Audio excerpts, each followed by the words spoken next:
യെശയ്യാ 14:13 മുതൽ. ഞാൻ സ്വർഗത്തിൽ കയറും, എന്റെ സിംഹാസനം ദൈവത്തിന്റെ നക്ഷത്രങ്ങൾക്ക് മീതെ വയ്ക്കും. ഉത്തരദിക്കിന്റെ അതിർത്തിയിൽ സമാഗമന പർവ്വതത്തിന്മേൽ ഞാൻ ഇരുന്നരുളും. ഞാൻ മേഘോന്നതങ്ങൾക്ക് മീതെ കയറും, ഞാൻ അത്യുന്നതനോട് സമനാകും എന്നല്ലോ നീ ഹൃദയത്തിൽ പറഞ്ഞത്. എന്നാൽ നീ പാതാളത്തിലേക്ക്, നാശകൂപത്തിന്റെ അടിയിലേക്ക് തന്നെ വീഴും. നിന്നെ കാണുന്നവർ നിന്നെ ഉറ്റുനോക്കി ഭൂമിയെ നടുക്കുകയും രാജ്യങ്ങളെ കുലുക്കുകയും ഭൂതലത്തെ മരുഭൂമി പോലെ ആക്കുകയും അതിലെ പട്ടണങ്ങളെ ഇടിച്ചു കളയുകയും തന്റെ ബദ്ധന്മാരെ വീട്ടിലേക്ക് അഴിച്ചുവിടാതിരിക്കുകയും ചെയ്തവൻ ഇവനല്ലയോ എന്ന് നിരൂപിക്കും. ഈ വചനം വളരെ കൃത്യമായി ബോധ്യമുള്ളവരാണ് ഈ സദസ്സിൽ ഉള്ളത് എന്ന് ഞാൻ മനസ്സിലാക്കുന്നു. അരുണോദയപുത്രനായ ശുക്ര, നീ എങ്ങനെയാണ് വെട്ടേറ്റ് നിലത്ത് വീണത്? നീ പറഞ്ഞു, ഞാൻ മേഘോന്നതങ്ങൾക്ക് മീതെ കയറും, ഉത്തരദിക്കിൽ സമാഗമ പർവ്വതത്തിന്മേൽ ഞാൻ ഇരുന്നരുളും. പിന്നെയും പറഞ്ഞു, ഞാൻ അത്യുന്നതനോട് സമനാകും. അത്യുന്നതൻ സർവശക്തൻ, സർവജ്ഞാനി, സർവവ്യാപി, ഇങ്ങനെയുള്ള ഗുണഗണങ്ങളോട് കൂടിയ ദൈവത്തോട് സമനാകാൻ മത്സരിച്ച ഒരു ദൂതനെ കുറിച്ച് അറിയാത്തൊരാളും ഇവിടെ ഇല്ല. ബൈബിൾ വിശ്വാസികൾക്ക് ഈ സംഭവം വളരെ കൃത്യമാണ്. ദൈവമുണ്ട്, ദൂതസഞ്ചയങ്ങളുണ്ട്, ദൈവത്തിൻ്റെ മനോഹരങ്ങളായ പ്രവൃത്തികളുണ്ട്, ദൈവത്തെ നിരന്തരം പാടിപ്പുകഴ്ത്തുന്ന ദൂതസഞ്ചയങ്ങളുണ്ട്, അവിടുത്തെ സൃഷ്ടിയുടെ മാഹാത്മ്യം വർണ്ണിക്കുന്ന അചേതന വസ്തുക്കളും ചേതനയുള്ള വസ്തുക്കളുമുണ്ട്. അതിനൊപ്പം എങ്ങനെയാണ് പിശാച് അല്ലെങ്കിൽ തിന്മയുടെ മൂർത്തിമത് ഭാവമായ ഒരു ശക്തി, ആ ശക്തി എങ്ങനെയാണ് ആ തിന്മയുടെ പരമകഷ്ടയിൽ, അതിൻ്റെ തീവ്രഭാവത്ത് മരണത്തിലേക്ക് ആ തിന്മ കൊണ്ടെത്തിക്കുന്നത് എന്നും കഴിഞ്ഞ ദിവസം നമ്മൾ ചിന്തിച്ചു. എന്നാൽ തിന്മയ്ക്ക് ഹേതുവായ മനുഷ്യരാശിയെ മുഴുവൻ മരണത്തിലേക്ക് തള്ളിവിട്ട പാപത്തിൻ്റെ പ്രചോദനം ഒരു ദൂതനിലൂടെയാണ്.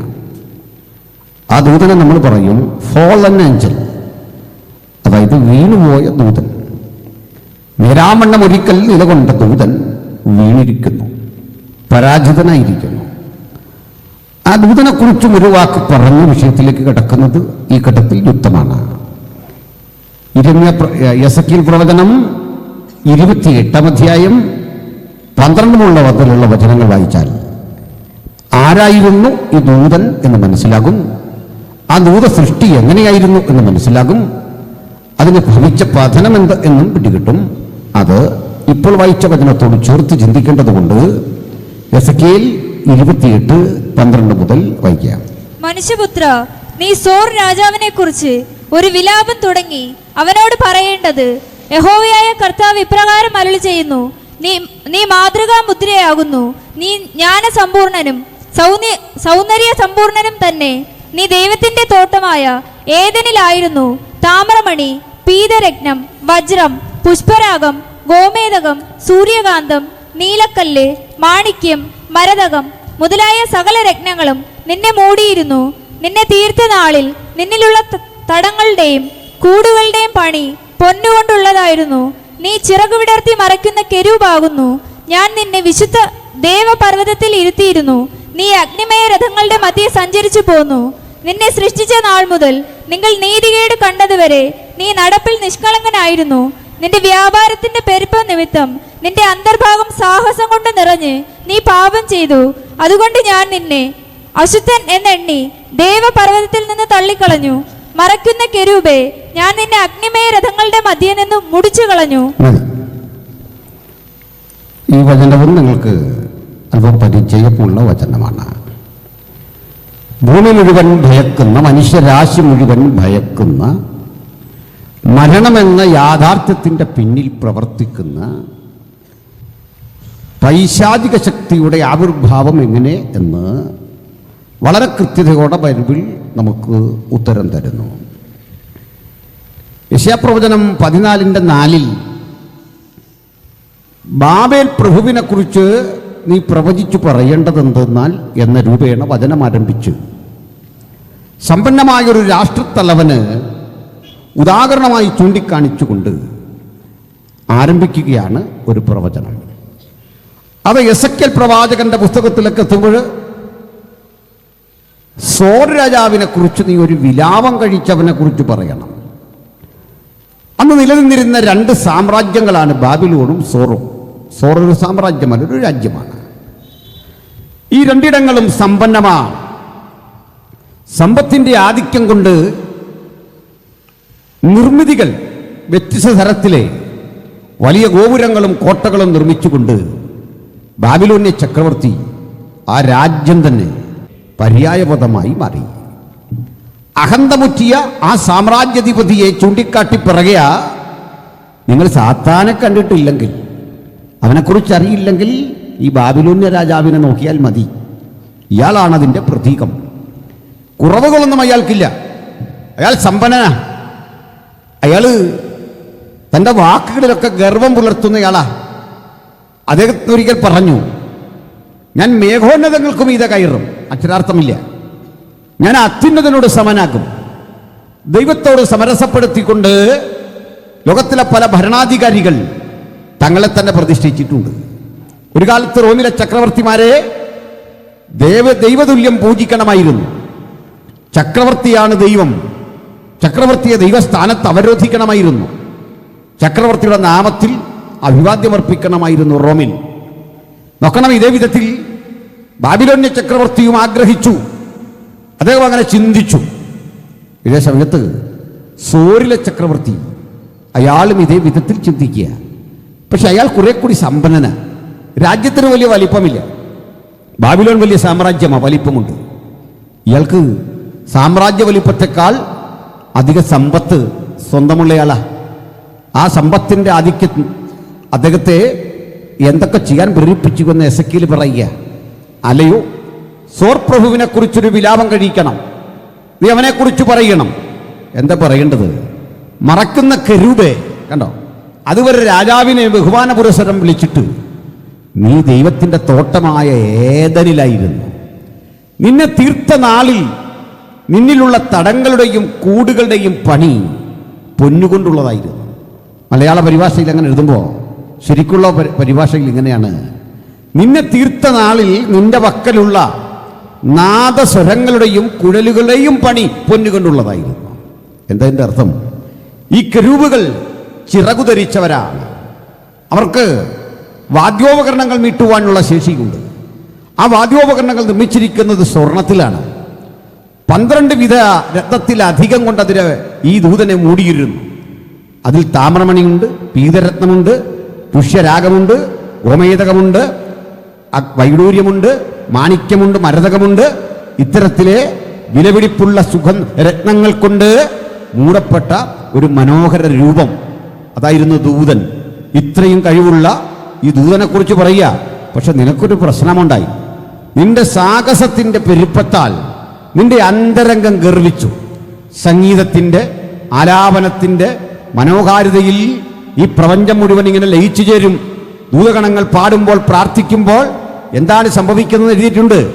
അവ ദൈവത്തിന് മഹത്വം കൊടുക്കുമ്പോഴൊക്കെ ഒരുവനോടൊരുവൻ, ഇരിക്കുന്നവനും ഇരുന്നവനും വരുന്നവനുമായ സർവശക്തിയുള്ള കർത്താവ് പരിശുദ്ധൻ പരിശുദ്ധൻ പരിശുദ്ധൻ എന്നിങ്ങനെ രാപ്പകൽ വിശ്രമം കൂടാതെ പറഞ്ഞുകൊണ്ടിരുന്നു. അവ ആർക്കുമ്പോഴൊക്കെ ആ ആർപ്പിൻ്റെ ശബ്ദ തരംഗങ്ങൾ ദേവാലയത്തിൻ്റെ ഉമ്മറപ്പടി ഇളക്കിക്കൊണ്ടിരുന്നു. അത്തരം ഇരമ്പൽ കൊണ്ട്, മനോഹരമായ ആ വാദ്യാഘോഷങ്ങൾ കൊണ്ട്, അതിൻ്റെ ആലാപനം കൊണ്ട് നിന്റെ അന്തരംഗം ഗർവിച്ചു. നിന്റെ ഉള്ളിൽ തെറ്റായ ചിന്തകൾ കടന്നു. ഞാനും നിങ്ങളുമൊക്കെ പൊതുരംഗത്ത് നിൽക്കുന്ന ആളുകളാ. വ്യത്യസ്ത കഴിവുകൾ ദൈവം തന്നിട്ടുണ്ട്. പാടുന്നവരുണ്ട്, പ്രസംഗിക്കുന്നവരുണ്ട്, നല്ല ലീഡേഴ്സുണ്ട്. അന്തരംഗം സാഹസം കൊണ്ട് ഗർവിച്ചാൽ, ഞാൻ എന്തൊക്കെയോ ആയിപ്പോയി എന്ന് ധരിച്ചാൽ, ഒരു കാര്യം ഉറപ്പിക്കണം: ഒരു പതനം ഉറപ്പാണ്, ഒരു വീഴ്ച ഉറപ്പാണ്. ആ വീഴ്ചയ്ക്ക് മുമ്പ് ഉന്നത ഭാവം എന്ന് വചനം പറയുക. സമൂഹത്തിൻ്റെ എല്ലാം ഒരു പതനത്തിൻ്റെ കാരണം അതാ. നല്ല നിലയിൽ വരുന്ന പല മനുഷ്യരുണ്ട്, അല്പം കഴിഞ്ഞവർക്ക് അമാനുഷികരായി തോന്നും. ആ തോന്നൽ സ്വതസിദ്ധമല്ല, അത് പൈശാചികമാണ്. അങ്ങനെയെങ്കിൽ അത് കൊണ്ടെത്തിക്കുന്നത് നാശത്തിലേക്ക്, പരാജയത്തിലേക്ക്, മരണത്തിലേക്ക്. അതാണ് മരണത്തിന്റെ അധികാരി എന്ന് പറയുന്നത്. ഈ മരണാധികാരിയെ യെശയ്യാ വിളിച്ചു അരുണോദയ പുത്രനായ ശുക്ര. മലയാള പരിഭാഷ. എബ്രായ ഭാഷയിൽ കിടക്കുന്ന ലൂസിഫർ, ഈ പദവും നിങ്ങൾ കേട്ടിട്ടുണ്ട്. ഇന്ന് ഈ പദമൊക്കെ സർവ്വസാധാരണമാണ്. അങ്ങനെയൊക്കെ സിനിമകളൊക്കെ ഇറങ്ങുന്നതായിട്ടാണ് നമ്മൾ കാണുന്നത്. ലൂസിഫർ ബൈബിളിൽ മാത്രമാണ് കൃത്യമായി ലൂസിഫറിനെ പറ്റി പറയുന്നത്. അതിന്റെ അർത്ഥം പ്രകാശങ്ങളുടെ ദൂതൻ എന്നാണ്. സത്യം പറഞ്ഞാൽ വാസ്തവത്തിൽ അക്ഷരാർത്ഥത്തിലെ നല്ല പ്രകാശമല്ലത്. വെളിച്ചമുണ്ടെന്ന് തോന്നിക്കും, യഥാർത്ഥ വെളിച്ചമല്ല. ആ വെളിച്ചത്തെക്കുറിച്ചുള്ള മനുഷ്യന്റെ തെറ്റിദ്ധാരണ നിമിത്തം കൃത്രിമമായ അത്തരം വെളിച്ചത്തിന്റെ അപ്രസക്തിയെ ചൂണ്ടിക്കാണിച്ചുകൊണ്ട് യോഹന്നാൻ പറയുന്നത് സത്യവെളിച്ചം ലോകത്തിലേക്ക് വന്നുകൊണ്ടിരുന്നു. അത് ക്രിസ്തുവായിരുന്നു. സത്യവെളിച്ചമായ ക്രിസ്തുവും വെളിച്ചം പോലെ തോന്നലുണ്ടാക്കുന്ന പിശാചും രണ്ട് ധ്രുവങ്ങളിൽ നിൽക്കുന്ന വൈരുദ്ധ്യങ്ങളുടെ ശക്തിയാണെങ്കിൽ ഇതാ ആ ശക്തിയെ, അതിൻ്റെ ഉത്ഭവത്തെ നമുക്കൊന്നുകൂടി ഒന്ന് അടുത്ത് പരിചയപ്പെടണം. അടുത്ത് പരിചയപ്പെട്ടെങ്കിലേ ഈ വചനത്തിൻ്റെ ആഴം ഒന്ന് ഗ്രഹിക്കാൻ പറ്റൂ. ശ്രദ്ധയോടിരിക്കണം. വീണ്ടും യെശയ്യാ 14:13 മുതൽ ഒന്ന് വായിച്ചുള്ളൂ. ഞാൻ സ്വർഗത്തിൽ കയറും, എന്റെ സിംഹാസനം ദൈവത്തിന്റെ നക്ഷത്രങ്ങൾക്ക് മീതെ വയ്ക്കും. 13 മുതൽ വായിച്ചട്ടെ. 11 മുതൽ. നിന്റെ ആഡംബരവും വാദ്യഘോഷവും പാതാളത്തിലേക്ക് ഇറങ്ങിപ്പോയി. നിന്റെ കീഴെ പുഴുക്കളെ വിരിച്ചിരിക്കുന്നു, കൃമികൾ നിനക്ക് പുതപ്പായിരിക്കുന്നു. അരുണോദയ പുത്രനായ ശുക്ര, ഓ മോർണിംഗ് സ്റ്റാർ അല്ലെങ്കിൽ ലൂസിഫർ, നീ എങ്ങനെ ആകാശത്ത് നിന്ന് വീണു? ഇതിന്റെ ദർശനം കണ്ട പ്രവാചകൻ ചോദിക്കുക, നീ എങ്ങനെ ആകാശത്തു നിന്ന് വീണു? നീ വലിയൊരു വ്യക്തിയായിരുന്നു, നിനക്കെങ്ങനെയാണ് ഈ പതനം സംഭവിച്ചത്? ജാതികളെ താഴ്ത്തിക്കളഞ്ഞവനെ, നീ എങ്ങനെ വെട്ടേറ്റ് നിലത്ത് വീണു? നിനക്കെന്താ സംഭവിച്ചത്? എന്ത് പരാജയമാണ് ഭവിച്ചത്? പിന്നെ ഞാൻ സ്വർഗത്തിൽ കയറും. എന്തായിരുന്നു ഇവൻ പറഞ്ഞെന്നറിയണ്ടേ? ഞാൻ ഇവിടെ കൊണ്ട് നിൽക്കില്ല, സ്വർഗത്തിൽ കയറും. പിന്നെ എന്റെ സിംഹാസനം ദൈവത്തിന്റെ നക്ഷത്രങ്ങൾക്ക് മീതെ വെക്കും. എന്റെ സിംഹാസനം ദൈവത്തിന്റെ നക്ഷത്രങ്ങൾക്ക് മീതെ വെക്കും. പിന്നെ ഉത്തരദിക്കിന്റെ അതിർത്തിയിൽ സമാഗമന പർവ്വതത്തിന്മേൽ ഞാൻ ഇരുന്നരുളും. ഉത്തരദിക്കിന്റെ അതിർത്തിയിൽ സമാഗമ പർവ്വതത്തിൽ ഞാൻ ഇരുന്നരുളും. പിന്നെ ഞാൻ മേഘോന്നതങ്ങൾക്ക് മീതെ കയറും. അവിടെ കൊണ്ടും തീർന്നില്ല, ഞാൻ ദൈവമിരിക്കുന്നതിന് മീതെ കയറും, മേഘോന്നതങ്ങൾക്ക് മീതെ കയറും. പിന്നെ ഞാൻ അത്യുന്നതനോട് സമനാകും. അവസാനം പറഞ്ഞു, ഞാനും ദൈവവും തുല്യരാകും. ഇതൊക്കെ അറിയാത്ത ആരെങ്കിലും ഉണ്ടോ? എല്ലാവർക്കും അറിയാം. ദൈവാസന്മാരും ഇത് പ്രസംഗിക്കുന്നവരാണ്. എന്നാൽ ഇവിടെ മുതൽ നമ്മളൊന്ന് കലഹിക്കാൻ പോവാണ്. ആ മോള് വായിച്ച വചനം നിങ്ങൾ കേട്ടു. നീ വെട്ടേറ്റ് നിലത്ത് വീണു. ആയിട്ട് ഇയാൾ വീണെങ്കിൽ പിന്നെ നമ്മൾ എന്തിനാണ് ഈ വിഷമിക്കുന്നത്? ആർക്കെതിരെയായി പ്രാർത്ഥിക്കുന്നത്? ഇയാൾ വെട്ടുകൊണ്ടില്ലേ?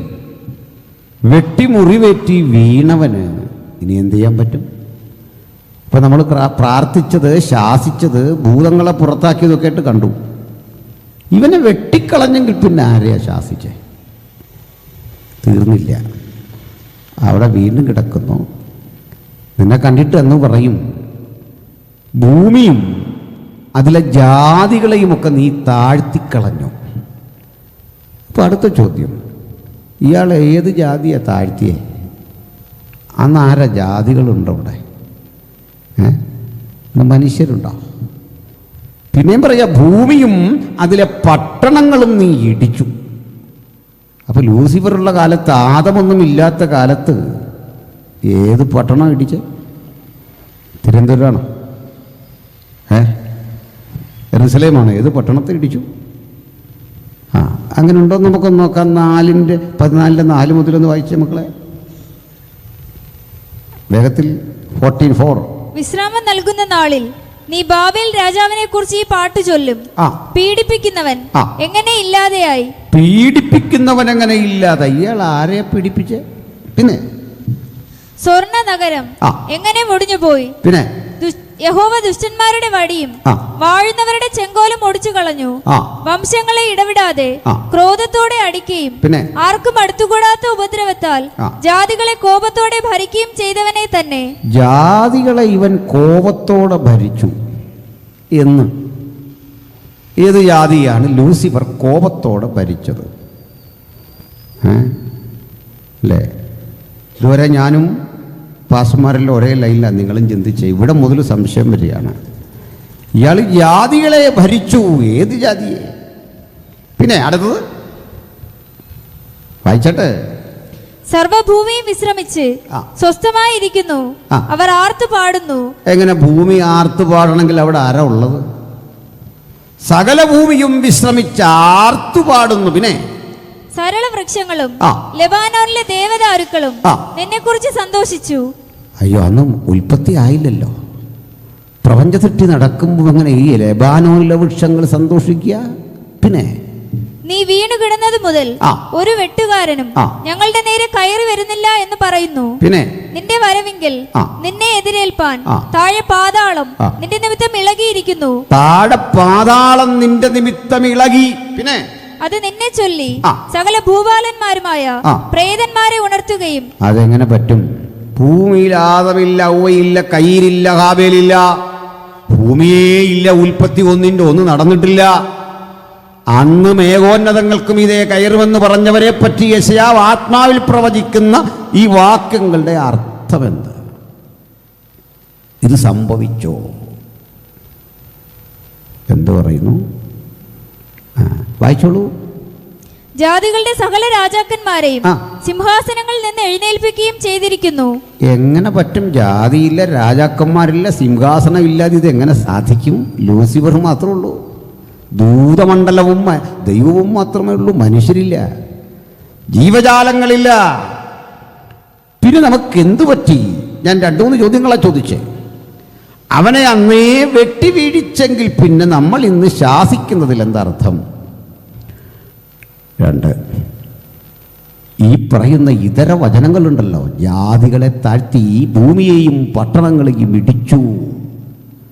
പിന്നെ പറയുക, ഭൂമിയിലെ രാജാക്കന്മാർ നിന്നെ ചൊല്ലി പാതാളവതിൻ്റെ വരവിങ്കൽ നിന്നെ എതിരേൽക്കാൻ ഒരുങ്ങിയിരിക്കുന്നു. പിന്നെ അയക്കാം. അവരൊക്കെയും നിന്നോട് നീയും ഞങ്ങളെപ്പോലെ ബലഹീനനായോ? അതാ അതിലും കഷ്ടം. ഈ വീഴുന്ന ലൂസിഫറിനോട് ചോദിക്കുകയാണ്, നീ ഞങ്ങളെപ്പോലെ ബലഹീനനായോ? നീയും ഞങ്ങൾക്ക് തുല്യനായോ? അപ്പൊ ഇയാൾക്ക് തുല്യനാകണമെങ്കിൽ ഇയാളെക്കാൾ മുമ്പ് ആരോ ഇതുപോലെ പെട്ടുപോയി, അല്ല പിന്നെ തുല്യനാണെന്ന് പറയാൻ പറ്റുമോ? അപ്പൊ ചുരുക്കി പറഞ്ഞാൽ, നന്നായി ബൈബിൾ വായിച്ച് ശീലിച്ച നിങ്ങൾക്കൊരു ചിന്താക്കുഴപ്പം ഉണ്ടായിട്ടുണ്ട്. ദൈവദാസന്മാർക്കുണ്ടായോ എന്ന് എനിക്ക് അറിയില്ല. ഒരു പ്രശ്നമുണ്ടല്ലേ? പാസ്റ്ററാണോ? ഈ ഭൂതത്തെയൊക്കെ ശാസിച്ചപ്പോൾ പറഞ്ഞു കേട്ടില്ലേ ഇല്ല കിടക്കുന്ന വചനം? ഇതെങ്ങനെ യോജിക്കും? അപ്പോൾ നമ്മൾ ഇന്ന് അതുവഴി ഒന്ന് പോവുകയാണ്. സന്തോഷമുണ്ടോ? അപ്പം മരണമെന്ന ചിന്ത ഇന്നലെ പറഞ്ഞത് പ്രത്യാശ നിർഭരമായി പര്യവസാനിക്കും. ദൂരെ ഇരിക്കുന്നവർക്ക് കേൾക്കാമോ? കേൾക്കാം, കാണാമോ? അപ്പം ഇനി നമ്മൾ വിഷയത്തിലേക്ക് കടന്നു. കാരണം ഒരു സംശയം നിങ്ങളിൽ ഉരുത്തിരിഞ്ഞു, ഉത്തരത്തിൽ കിടക്കണം. ആദ്യം പറയട്ടെ, യെശയ്യാപ്രവചനം പറഞ്ഞതെല്ലാം ശരിയാണ്. പക്ഷെ പ്രശ്നം എന്താണെന്നറിയട്ടെ, ഇവ ഇതുവരെ നടന്നില്ല. It is going to be fulfilled. ഇത് നിറവേറാനുള്ള പ്രവചനമാണ്. നിറവേറിയിട്ടില്ല, വെട്ട് നടന്നിട്ടില്ല, അവൻ പാതാളത്തിലേക്ക് പോയിട്ടുമില്ല. ഭൂമി പാതാളം അവൻ്റെ വരവിങ്കൽ എതിരേൽക്കാൻ ഒരുങ്ങിയിട്ടുണ്ട്, പക്ഷേ അവനങ്ങ് ചെന്നിട്ടില്ല. ഇപ്പോൾ എവിടെയുണ്ടെന്ന് അറിയണ്ടേ? മുഴുലോകവും ദുഷ്ടൻ്റെ അധീനതയിൽ അവൻ ഈ ഭൂമിയിലുണ്ട്. ആകാശമണ്ഡലത്തിൽ അവന് ചെല്ലാൻ പറ്റിയ പരമാവധി ഇടമുണ്ട്. അതാ യോബിന്റെ പുസ്തകം പറയുന്നത്, ഒരു ദിവസം ദൈവപുത്രന്മാർ ദൈവസന്നിധി നിൽക്കാൻ ചെന്നു, സാത്താനും അവൻ്റെ കൂടെ നിൽക്കാൻ ചെന്നു. അപ്പോൾ ഒരു മണ്ഡലം, ഒരു പൈശാചിക മണ്ഡലത്തിൽ അവനും അവൻ്റെ അണികളും ചേർന്ന് കലാപമൊരുക്കുന്നു, ഏറ്റുമുട്ടാൻ പ്രേരണ തരുന്നു, പാപം ചെയ്യിക്കുന്നു, ദുഷ്ടത പ്രവർത്തിക്കുന്നു, മയക്കുമരുന്ന് കച്ചവടം നടത്തുന്നു. എല്ലാ ദ്രവ്യാഗ്രഹങ്ങളും യുദ്ധങ്ങളും പിടിച്ചെടുക്കലും ഒക്കെയായ തിന്മകളെ ഉണർത്തുന്ന പ്രവണതകൾ ഒടുക്കം കൊണ്ടെത്തിക്കുന്ന മരണത്തിൻ്റെ മാരകമായ അനുഭവങ്ങളിലേക്ക് കൊണ്ടെത്തിക്കുന്ന പൈശാചിക നിഗൂഢതയുടെ ലോകം. ഇന്നേ കുഞ്ഞുങ്ങൾ പഠിക്കാൻ പോവാ, MBBS അഡ്മിഷൻ കിട്ടുക, എഞ്ചിനീയറിംഗ് കിട്ടുക, സിവിൽ സർവീസിന് കിട്ടുക. ഗഹനമായ ആഴങ്ങളിലിറങ്ങി പഠിച്ച് വിജയം നേടാനാവാതെ വരുന്ന കുട്ടികൾ പഠനത്തിൻ്റെ കാഠിന്യ നിമിത്തം ചിലർ ആത്മഹത്യ ചെയ്യുന്നു. മറുഭാഗത്ത് പഠിക്കാൻ നിർവാഹമില്ലാത്ത, ശേഷിയില്ലാത്ത കുട്ടികളെ കാണും.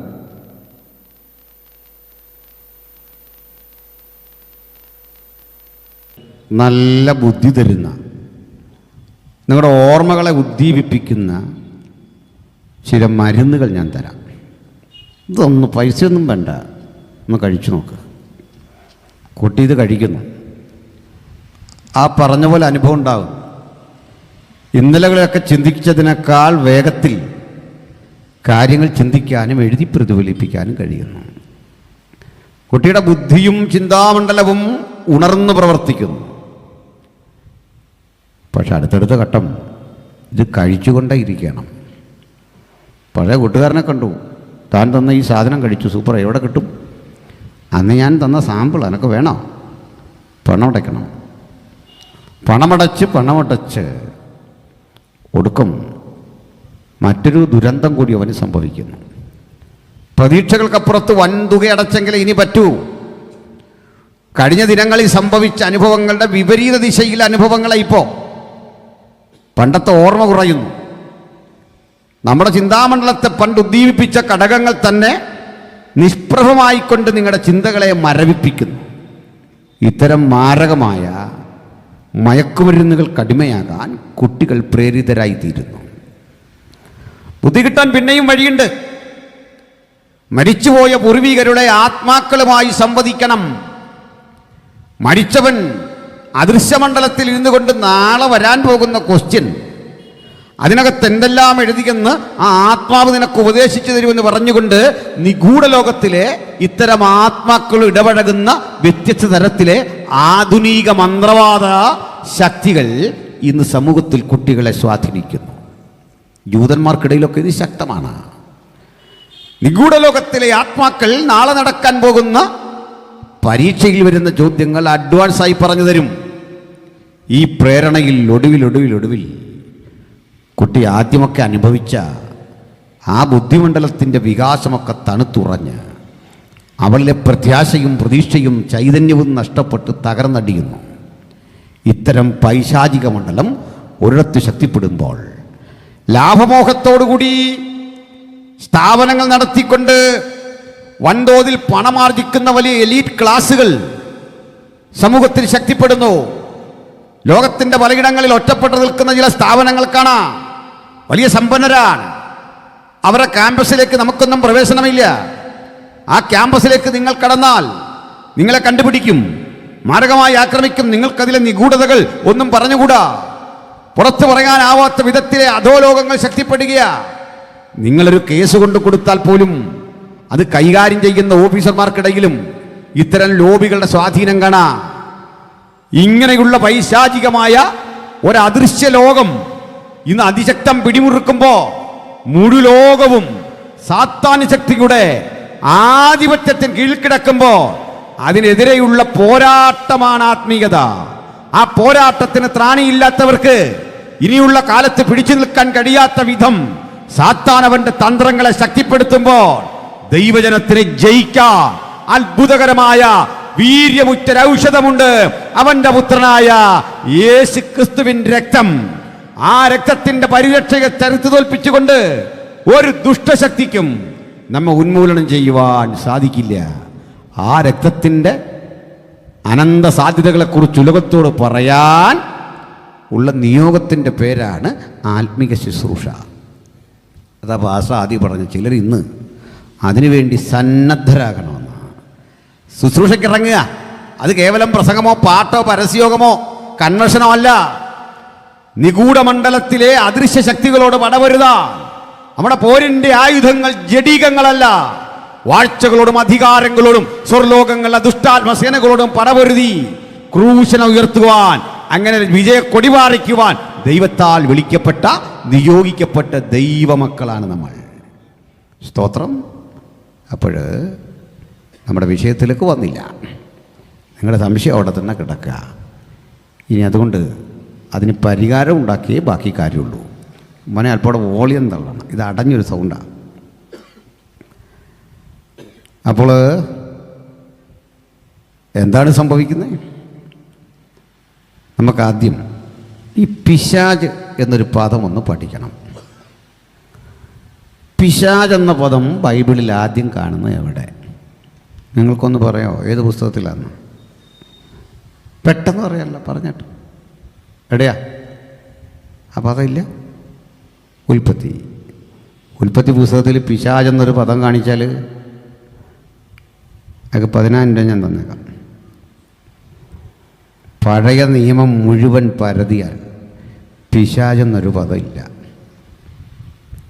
ആദ്യം കിടക്കുന്ന മത്തായിയുടെ സുവിശേഷം 4:1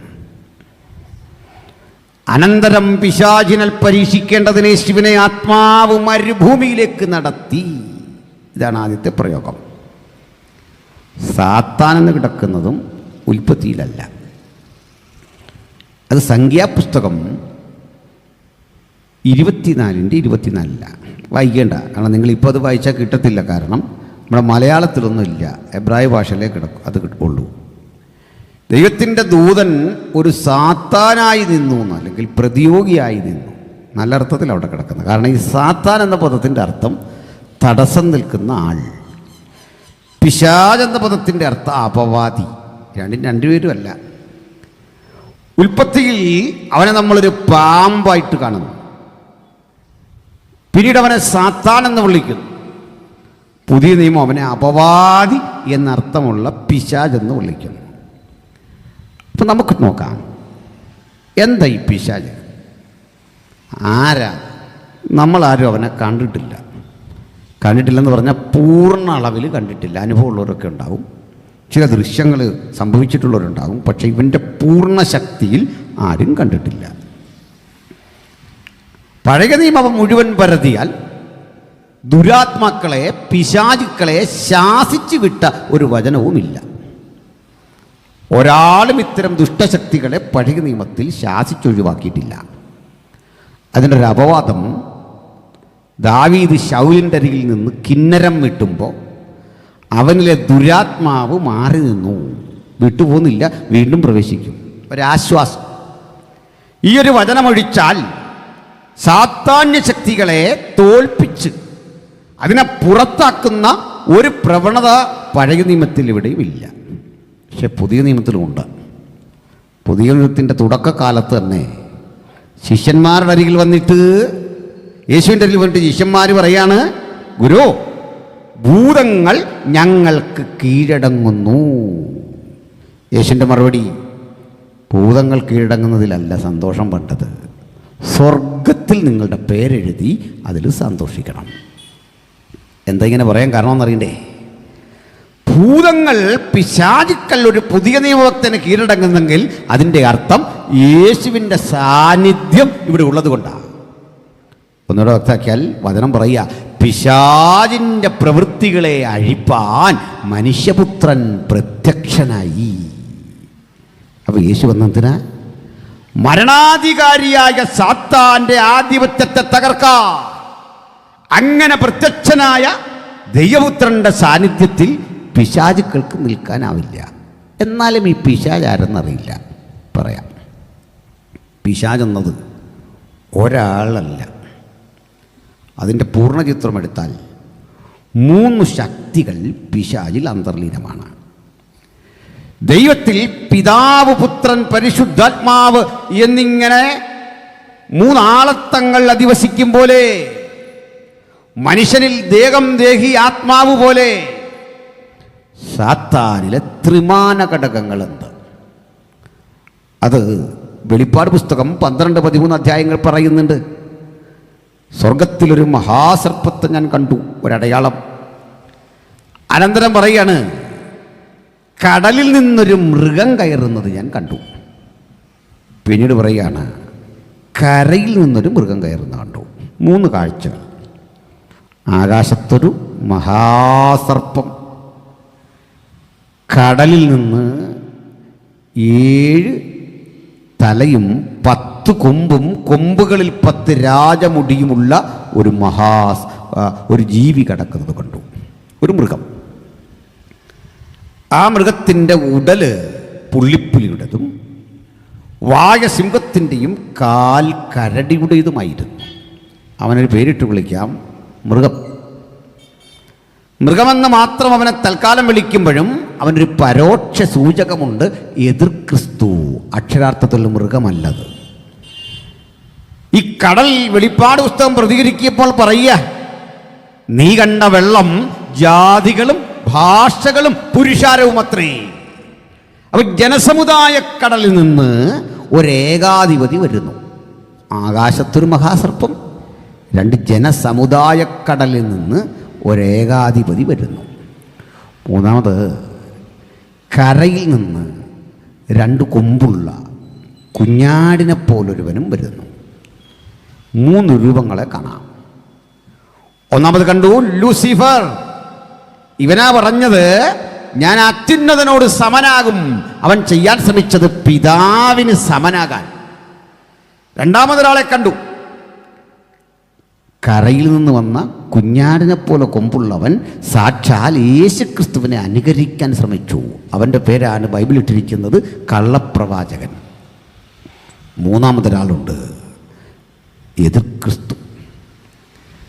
എതിർ ക്രിസ്തു ക്രിസ്തുവിനെ അനുകരിക്കുമ്പോൾ കുഞ്ഞാടിനുള്ള പോലെ 2 കണ്ണുള്ളവൻ പരിശുദ്ധാത്മാവിനെ അനുകരിക്കുമ്പോൾ ദൈവത്തിന് തുല്യനാകാൻ ശ്രമിച്ച ആ ശക്തിയുടെ 3 രൂപങ്ങളും വെളിപ്പാട് 12 ഞാനത് വ്യക്തമാക്കി തരാം. നിങ്ങൾ ചിലർക്ക് മനസ്സിലാവുന്നില്ലെന്ന് എനിക്കറിയാം. ശ്രദ്ധയോടിരുന്ന പിടികിട്ടും, എല്ലാവർക്കും മനസ്സിലാവും. വെളിപ്പാട് 12 ആകാശത്തിനടയാളം കാണായി ഒരു മഹാസർപ്പം ഒരു സ്ത്രീയെ വിഴുങ്ങാൻ ശ്രമിക്കുന്നു. കുഞ്ഞിനെ വിഴുങ്ങാൻ ശ്രമിക്കുന്നു. അതിനടയാളമാണ്. 13 അധ്യായത്തിലേക്ക് കിടക്കുമ്പോൾ കടലിൽ നിന്നൊരു മൃഗം പുറപ്പെട്ടു വരുന്നു. അവന് സിംഹത്തിൻ്റെ വായ്, കരടിയുടെ കാല്, അവന് പുള്ളിപ്പുലിയുടെ ഉടല്, ഒരു സമ്മിശ്ര രൂപം. നമുക്കറിയാം ലോകരാഷ്ട്രങ്ങളുടെയൊക്കെ ചിഹ്നങ്ങൾ പുള്ളിപ്പുലിയോ സിംഹമോ കരടിയോ ഒക്കെയാണ്. ഉദാഹരണം, ബ്രിട്ടൻ്റെ ചിഹ്നം എന്ന് പറയുന്നത് ഒരു സിംഹമാണ്. പുള്ളിപ്പുലി ചിഹ്നമായിട്ടുള്ള രാഷ്ട്രങ്ങളുണ്ട്. ഇനി കരടി ചിഹ്നമായിട്ടുള്ള രാഷ്ട്രമാണ് നമ്മുടെ റഷ്യ. വരാനിരിക്കുന്ന ലോക സമുദായത്തിൻ്റെ ഇടയിൽ നിന്ന് വ്യത്യസ്ത രാഷ്ട്രങ്ങൾ പിന്തുണച്ച് ഒരേകാധിപതി ഭരണത്തിലേക്ക് വരും. അവൻ 666 എന്ന മാന്ത്രിക സംഖ്യയിലൂടെ ഉലകത്തെ മുഴുവൻ കൺട്രോൾ ചെയ്യും. അവന് പിന്തുണ കൊടുത്തുകൊണ്ട് ഭൂമിയിൽ ഒരു മതശക്തി എഴുന്നേറ്റ് വരും. അവനെ വിളിച്ച പേരാണ് കള്ളപ്രവാചകൻ, ഫോൾസ് പ്രോഫറ്റ്. അവൻ പറയുന്നതൊക്കെ നന്മയായിരിക്കും, പക്ഷെ ഇവരെ 2 ഓപ്പറേറ്റ് ചെയ്യുന്ന സ്പിരിറ്റ്, ആത്മാവ് സ്വർഗത്തിൽ കണ്ട ലൂസിഫറിൻ്റെ ആയിരിക്കും. ഈ 3 ശക്തികളും ഒരുമിച്ച് ചേരുന്നതിൻ്റെ പേരാണ് സാത്താൻ. മരണം അവൻ്റെ സവിശേഷതയാണ്. ഇത്രയും നിങ്ങൾക്ക് മനസ്സിലായി. നീ ബാക്കി പറഞ്ഞൊക്കെ അങ്ങ് വിട്ടേക്ക്. നമുക്ക് ആ സംശയം ഉണ്ടായതൊക്കെ തൽക്കാലം മാറ്റിവെക്കുക, നമുക്ക് പിന്നെടുക്കാം. സന്തോഷമാണോ? ആ, അത്രയും അവിടെ നിൽക്കട്ടെ. ഇനി ചില വാക്യങ്ങൾ വായിച്ചു തരണം. വെളിപ്പാട് 6:1 വായിച്ചാട്ടെ. പെട്ടെന്ന് വായിക്കണം. കുഞ്ഞാട് മുദ്രകളിൽ നിന്ന് ഒന്ന് പൊട്ടിച്ചപ്പോൾ നീ വരിക എന്ന് 4 ജീവികളിൽ ഒന്ന് ഇടിമുഴക്കം പോലെ പറയുന്നത് ഞാൻ കേട്ടു. അപ്പോൾ ഞാൻ ഒരു വെള്ളക്കുതിരയെ കണ്ടു. അതിന്മേൽ ഇരിക്കുന്നവന്റെ കയ്യിൽ ഒരു വില്ലുണ്ട്. അവനൊരു കിരീടവും ലഭിച്ചു. അവൻ ജയിക്കുന്നവനായും ജയിപ്പാനായും പുറപ്പെട്ടു. അവൻ 2 മുദ്ര പൊട്ടിച്ചപ്പോൾ വരിക എന്ന് 2 ജീവി പറയുന്നത്. ഈ വായിക്കുന്നിടത്തെ 4 കുതിരകളെ പഠിക്കണം. ഒരു വെള്ളക്കുതിര, പിന്നെ 2 കണ്ടത് അപ്പോൾ ചുവന്നതായ മറ്റൊരു കുതിര, ഒരു ചുവന്ന കുതിര. ഇനി വായിച്ചോളൂ. അതിന്റെ പുറത്തിരിക്കുന്നവന് മനുഷ്യർ അന്യോന്യം കൊല്ലുവാൻ തക്കവണ്ണം ആ. ഭൂമിയിൽ നിന്ന് സമാധാനം എടുത്തു കളയേണ്ടതിന് ആ. അധികാരം ലഭിച്ചു. പിന്നെ ഒരു വലിയ വാളും അവന് കിട്ടി. പിന്നെ മൂന്നാം മുദ്ര പൊട്ടിച്ചപ്പോൾ ആ. വരിക എന്ന് മൂന്നാം ജീവി പറയുന്നത് ഞാൻ കേട്ടു. ആ. അപ്പോൾ ഞാൻ ഒരു കറുത്ത കുതിരയെ കണ്ടു. ആ. അതിന്മേൽ ഇരിക്കുന്നവൻ ആ. ഒരു തുലാസ് കയ്യിൽ പിടിച്ചിരുന്നു. ആ. ഒരു പണത്തിന് ആ. ഒരിടങ്ങഴി കോതമ്പ്, ആ. ഒരു പണത്തിന് 3 ഇടങ്ങഴി യവം. ആ. എന്നാൽ എണ്ണയ്ക്കും വീഞ്ഞിനും ആ. കേട് വരുത്തരുത് എന്ന് ആ. 4 ജീവികളുടെ നടുവിൽ നിന്ന് ആ. ഒരു ശബ്ദം ഞാൻ കേട്ടു. അടുത്തൂടെ വായിച്ചു നിർത്തിക്കോ, മോള് വിഷമിച്ചു പോയി. 4-ാം മുദ്ര പൊട്ടിച്ചപ്പോൾ ആ. വരിക എന്ന് ആ. 4-ാം ജീവി പറയുന്നത് ഞാൻ കേട്ടു. ആ. അപ്പോൾ ഞാൻ മഞ്ഞ നിറമുള്ള ഒരു കുതിരയെ കണ്ടു. ആ. അതിന്മേൽ ഇരിക്കുന്നവന് ആ. മരണം എന്ന് പേർ. തൽക്കാലം അവിടെ നിർത്തും. നമുക്ക് ആ കിട്ടേണ്ട പദം കിട്ടി. അതിന്മീതെ ഒരുത്തണ്ടിരിക്കുന്നു, അവൻ്റെ പേര് മരണം. പ്രിയപ്പെട്ടവരെ, വെളിപ്പാട് പുസ്തകത്തിൽ പ്രവാചകൻ 4 കുതിരകളെ ദർശിക്കുന്നു. ഇതിനു മുമ്പൊരു സംഭവമുണ്ട്. പ്രവാചകൻ ഒരു സ്വർഗീയ ദർശനം കാണുന്നു. ആ സ്വർഗീയ ദർശനത്തിൽ കാണുന്നത് ദൈവത്തെ ആരാധിക്കുന്ന 4 വ്യത്യസ്ത മുഖങ്ങളോട് കൂടിയ കെരൂബുകളെയാണ്. അതിലൊന്നാമത്തെ കെരൂബിൻ്റെ രൂപം സിംഹമുഖമുള്ളതാണ്. സിംഹമുഖമുള്ള കെരൂബ് അതിങ്ങനെ 6 ചിറകവയ്ക്കുണ്ട്. 2 ചിറക് കൊണ്ട് മുഖം മൂടി, 2 കൊണ്ട് പറന്നു, 2 കൊണ്ട് പാദവും മൂടി നിൽക്കുന്ന സിംഹരൂപിയായ ഒരു കെരൂബ്. രണ്ടാമതൊരു കെരൂബിനെ കണ്ടു. ആ കെരൂബിൻ്റെ പ്രത്യേകത, ആ കെരൂബിന് ഉണ്ടായിരുന്ന മുഖം കാളയുടെ മുഖമാണ്. കാളമുഖമുള്ള 6 ചിറകോട് കൂടിയ ഒരു കെരൂബ് അപ്പുറത്ത്. അതും ഇങ്ങനെ ആർത്ത് ദൈവത്തിന് മഹത്വർപ്പിക്കുക. മൂന്നാമത് കാണുന്നത് മനുഷ്യമുഖമുള്ളൊരു കെരൂബ്. 4-ാമത് കാണുന്നത് കഴുകൻ്റെ മുഖമുള്ളൊരു കെരൂബ്. ഈ 4 ജീവികളെക്കുറിച്ച് ആദ്യം പഠിക്കണം. 1 സിംഹമുഖം, 2 കാളമുഖം, 3 മനുഷ്യമുഖം, 4 കഴുകൻ്റെ മുഖം. നിർദ്ദിഷ്ട പ്രവചനത്തിൻ്റെ ചുരുളുകൾ വായിക്കാം. അർത്ഥം കണ്ടെത്താൻ ആകാംക്ഷയോടെ കാത്തിരിക്കുന്ന പ്രവാചകൻ നോക്കുമ്പോൾ ദൈവകുഞ്ഞാടായവൻ ഈ പ്രവചന ഗ്രന്ഥത്തിൻ്റെ ചുരുളുകൾ ഭേദിക്കുമ്പോൾ 1-ാം ജീവിയായ സിംഹം വിളിച്ചു, വരിക. ഒരു വെള്ളക്കുതിര പുറപ്പെട്ടു. സിംഹത്തിൻ്റെ വിളി കേട്ടൊരു വെള്ളക്കുതിര പുറപ്പെടുമ്പോൾ വചനം പറയുക, അവൻ ജയിക്കുന്നവനായും ജയിപ്പാനായും പുറപ്പെട്ടു. അവൻ്റെ കയ്യിലൊരു വില്ലുമുണ്ട്. അവൻ ജയാളിയാണ്. ആ കുതിര ശക്തിപ്പെടുമ്പോൾ 2-മതൊരു മുദ്ര പൊട്ടിക്കുമ്പോൾ വിളിക്കുന്നത് കാളമുഖമുള്ള ജീവിയ വരുന്നത് ഒരു ചുവന്ന കുതിര. ഭൂമിയിൽ നിന്ന് സമാധാനമെടുത്തു കളയത്തക്ക വധം അന്യോന്യം കൊല ചെയ്യുന്ന തീവ്രമായ ഒരു ബോധമാണ് ആ കുതിരപ്പുറത്തിരിക്കുന്നവൻ പ്രകടമാക്കുന്നത്. രക്തച്ചൊരിച്ചിലാണ് കാണുന്നത്. വിളിച്ചത് കാളമുഖമുള്ള ജീവി. 3 മനുഷ്യൻ വിളിക്കുമ്പോൾ വരുന്നത് കറുത്ത ഒരു കുതിര. ആ കറുത്ത കുതിരയുടെ പുറത്തൊരുവരിയ്ക്കുന്ന കയ്യിലൊരു തുലാസ് പിടിച്ചിരിക്കുന്നു.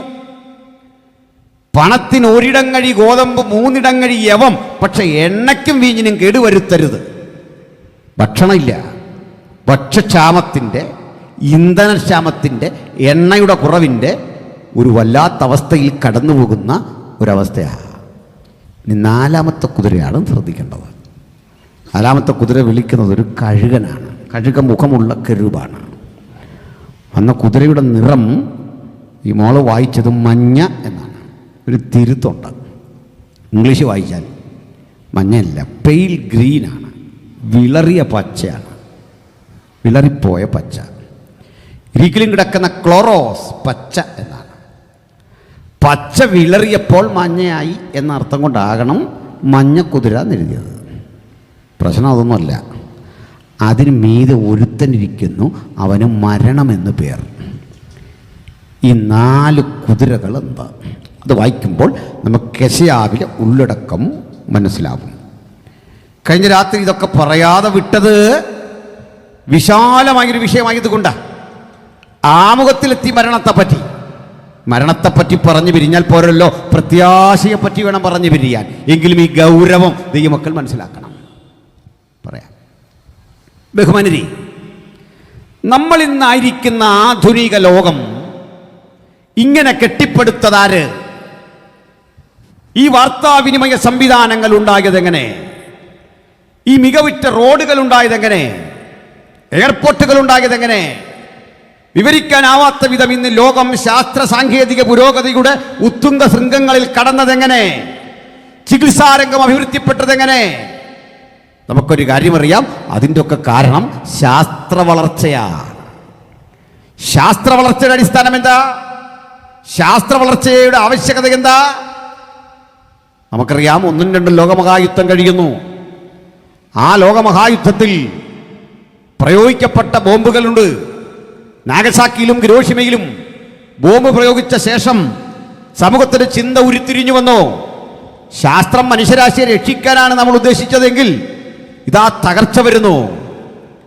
ഈ തകർച്ചയിൽ നിന്ന് മാറിയിട്ട് നമുക്ക് ശാസ്ത്രാഭിമുഖ്യം ഗുണപരമായ ഒന്നിലേക്ക് തിരിച്ചുവിടണം.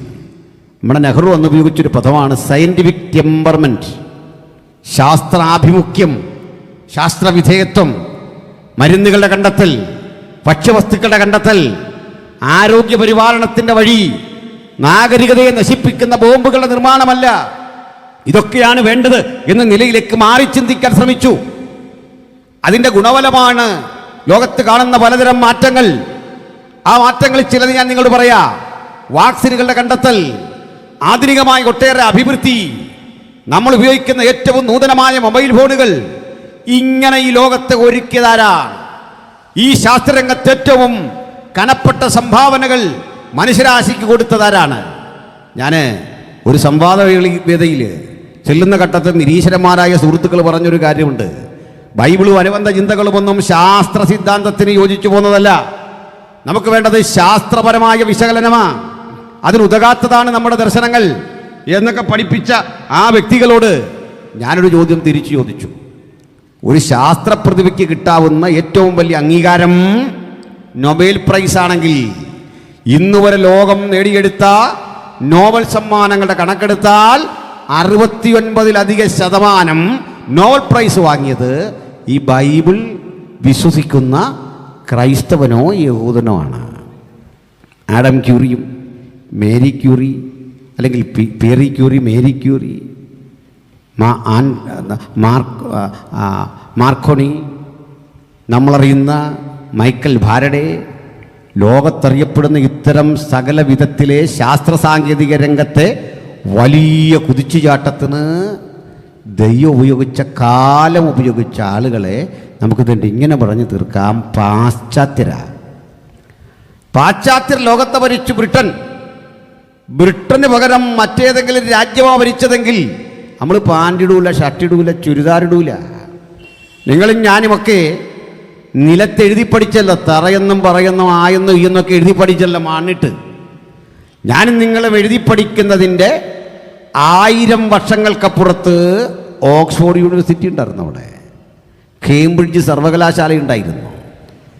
ഞാനും നിങ്ങളും കാളവണ്ടി കാണാൻ പോലും കഴിയാത്തൊരു കാലത്ത് ഭൂഗർഭ തുരങ്കമുണ്ടാക്കി അതിന് 300 കൊല്ലം മുമ്പ് ഇതുവഴി ട്രെയിൻ ഓടിച്ചു സായിപ്പ്. മനസ്സിലാകുന്നുണ്ടോ?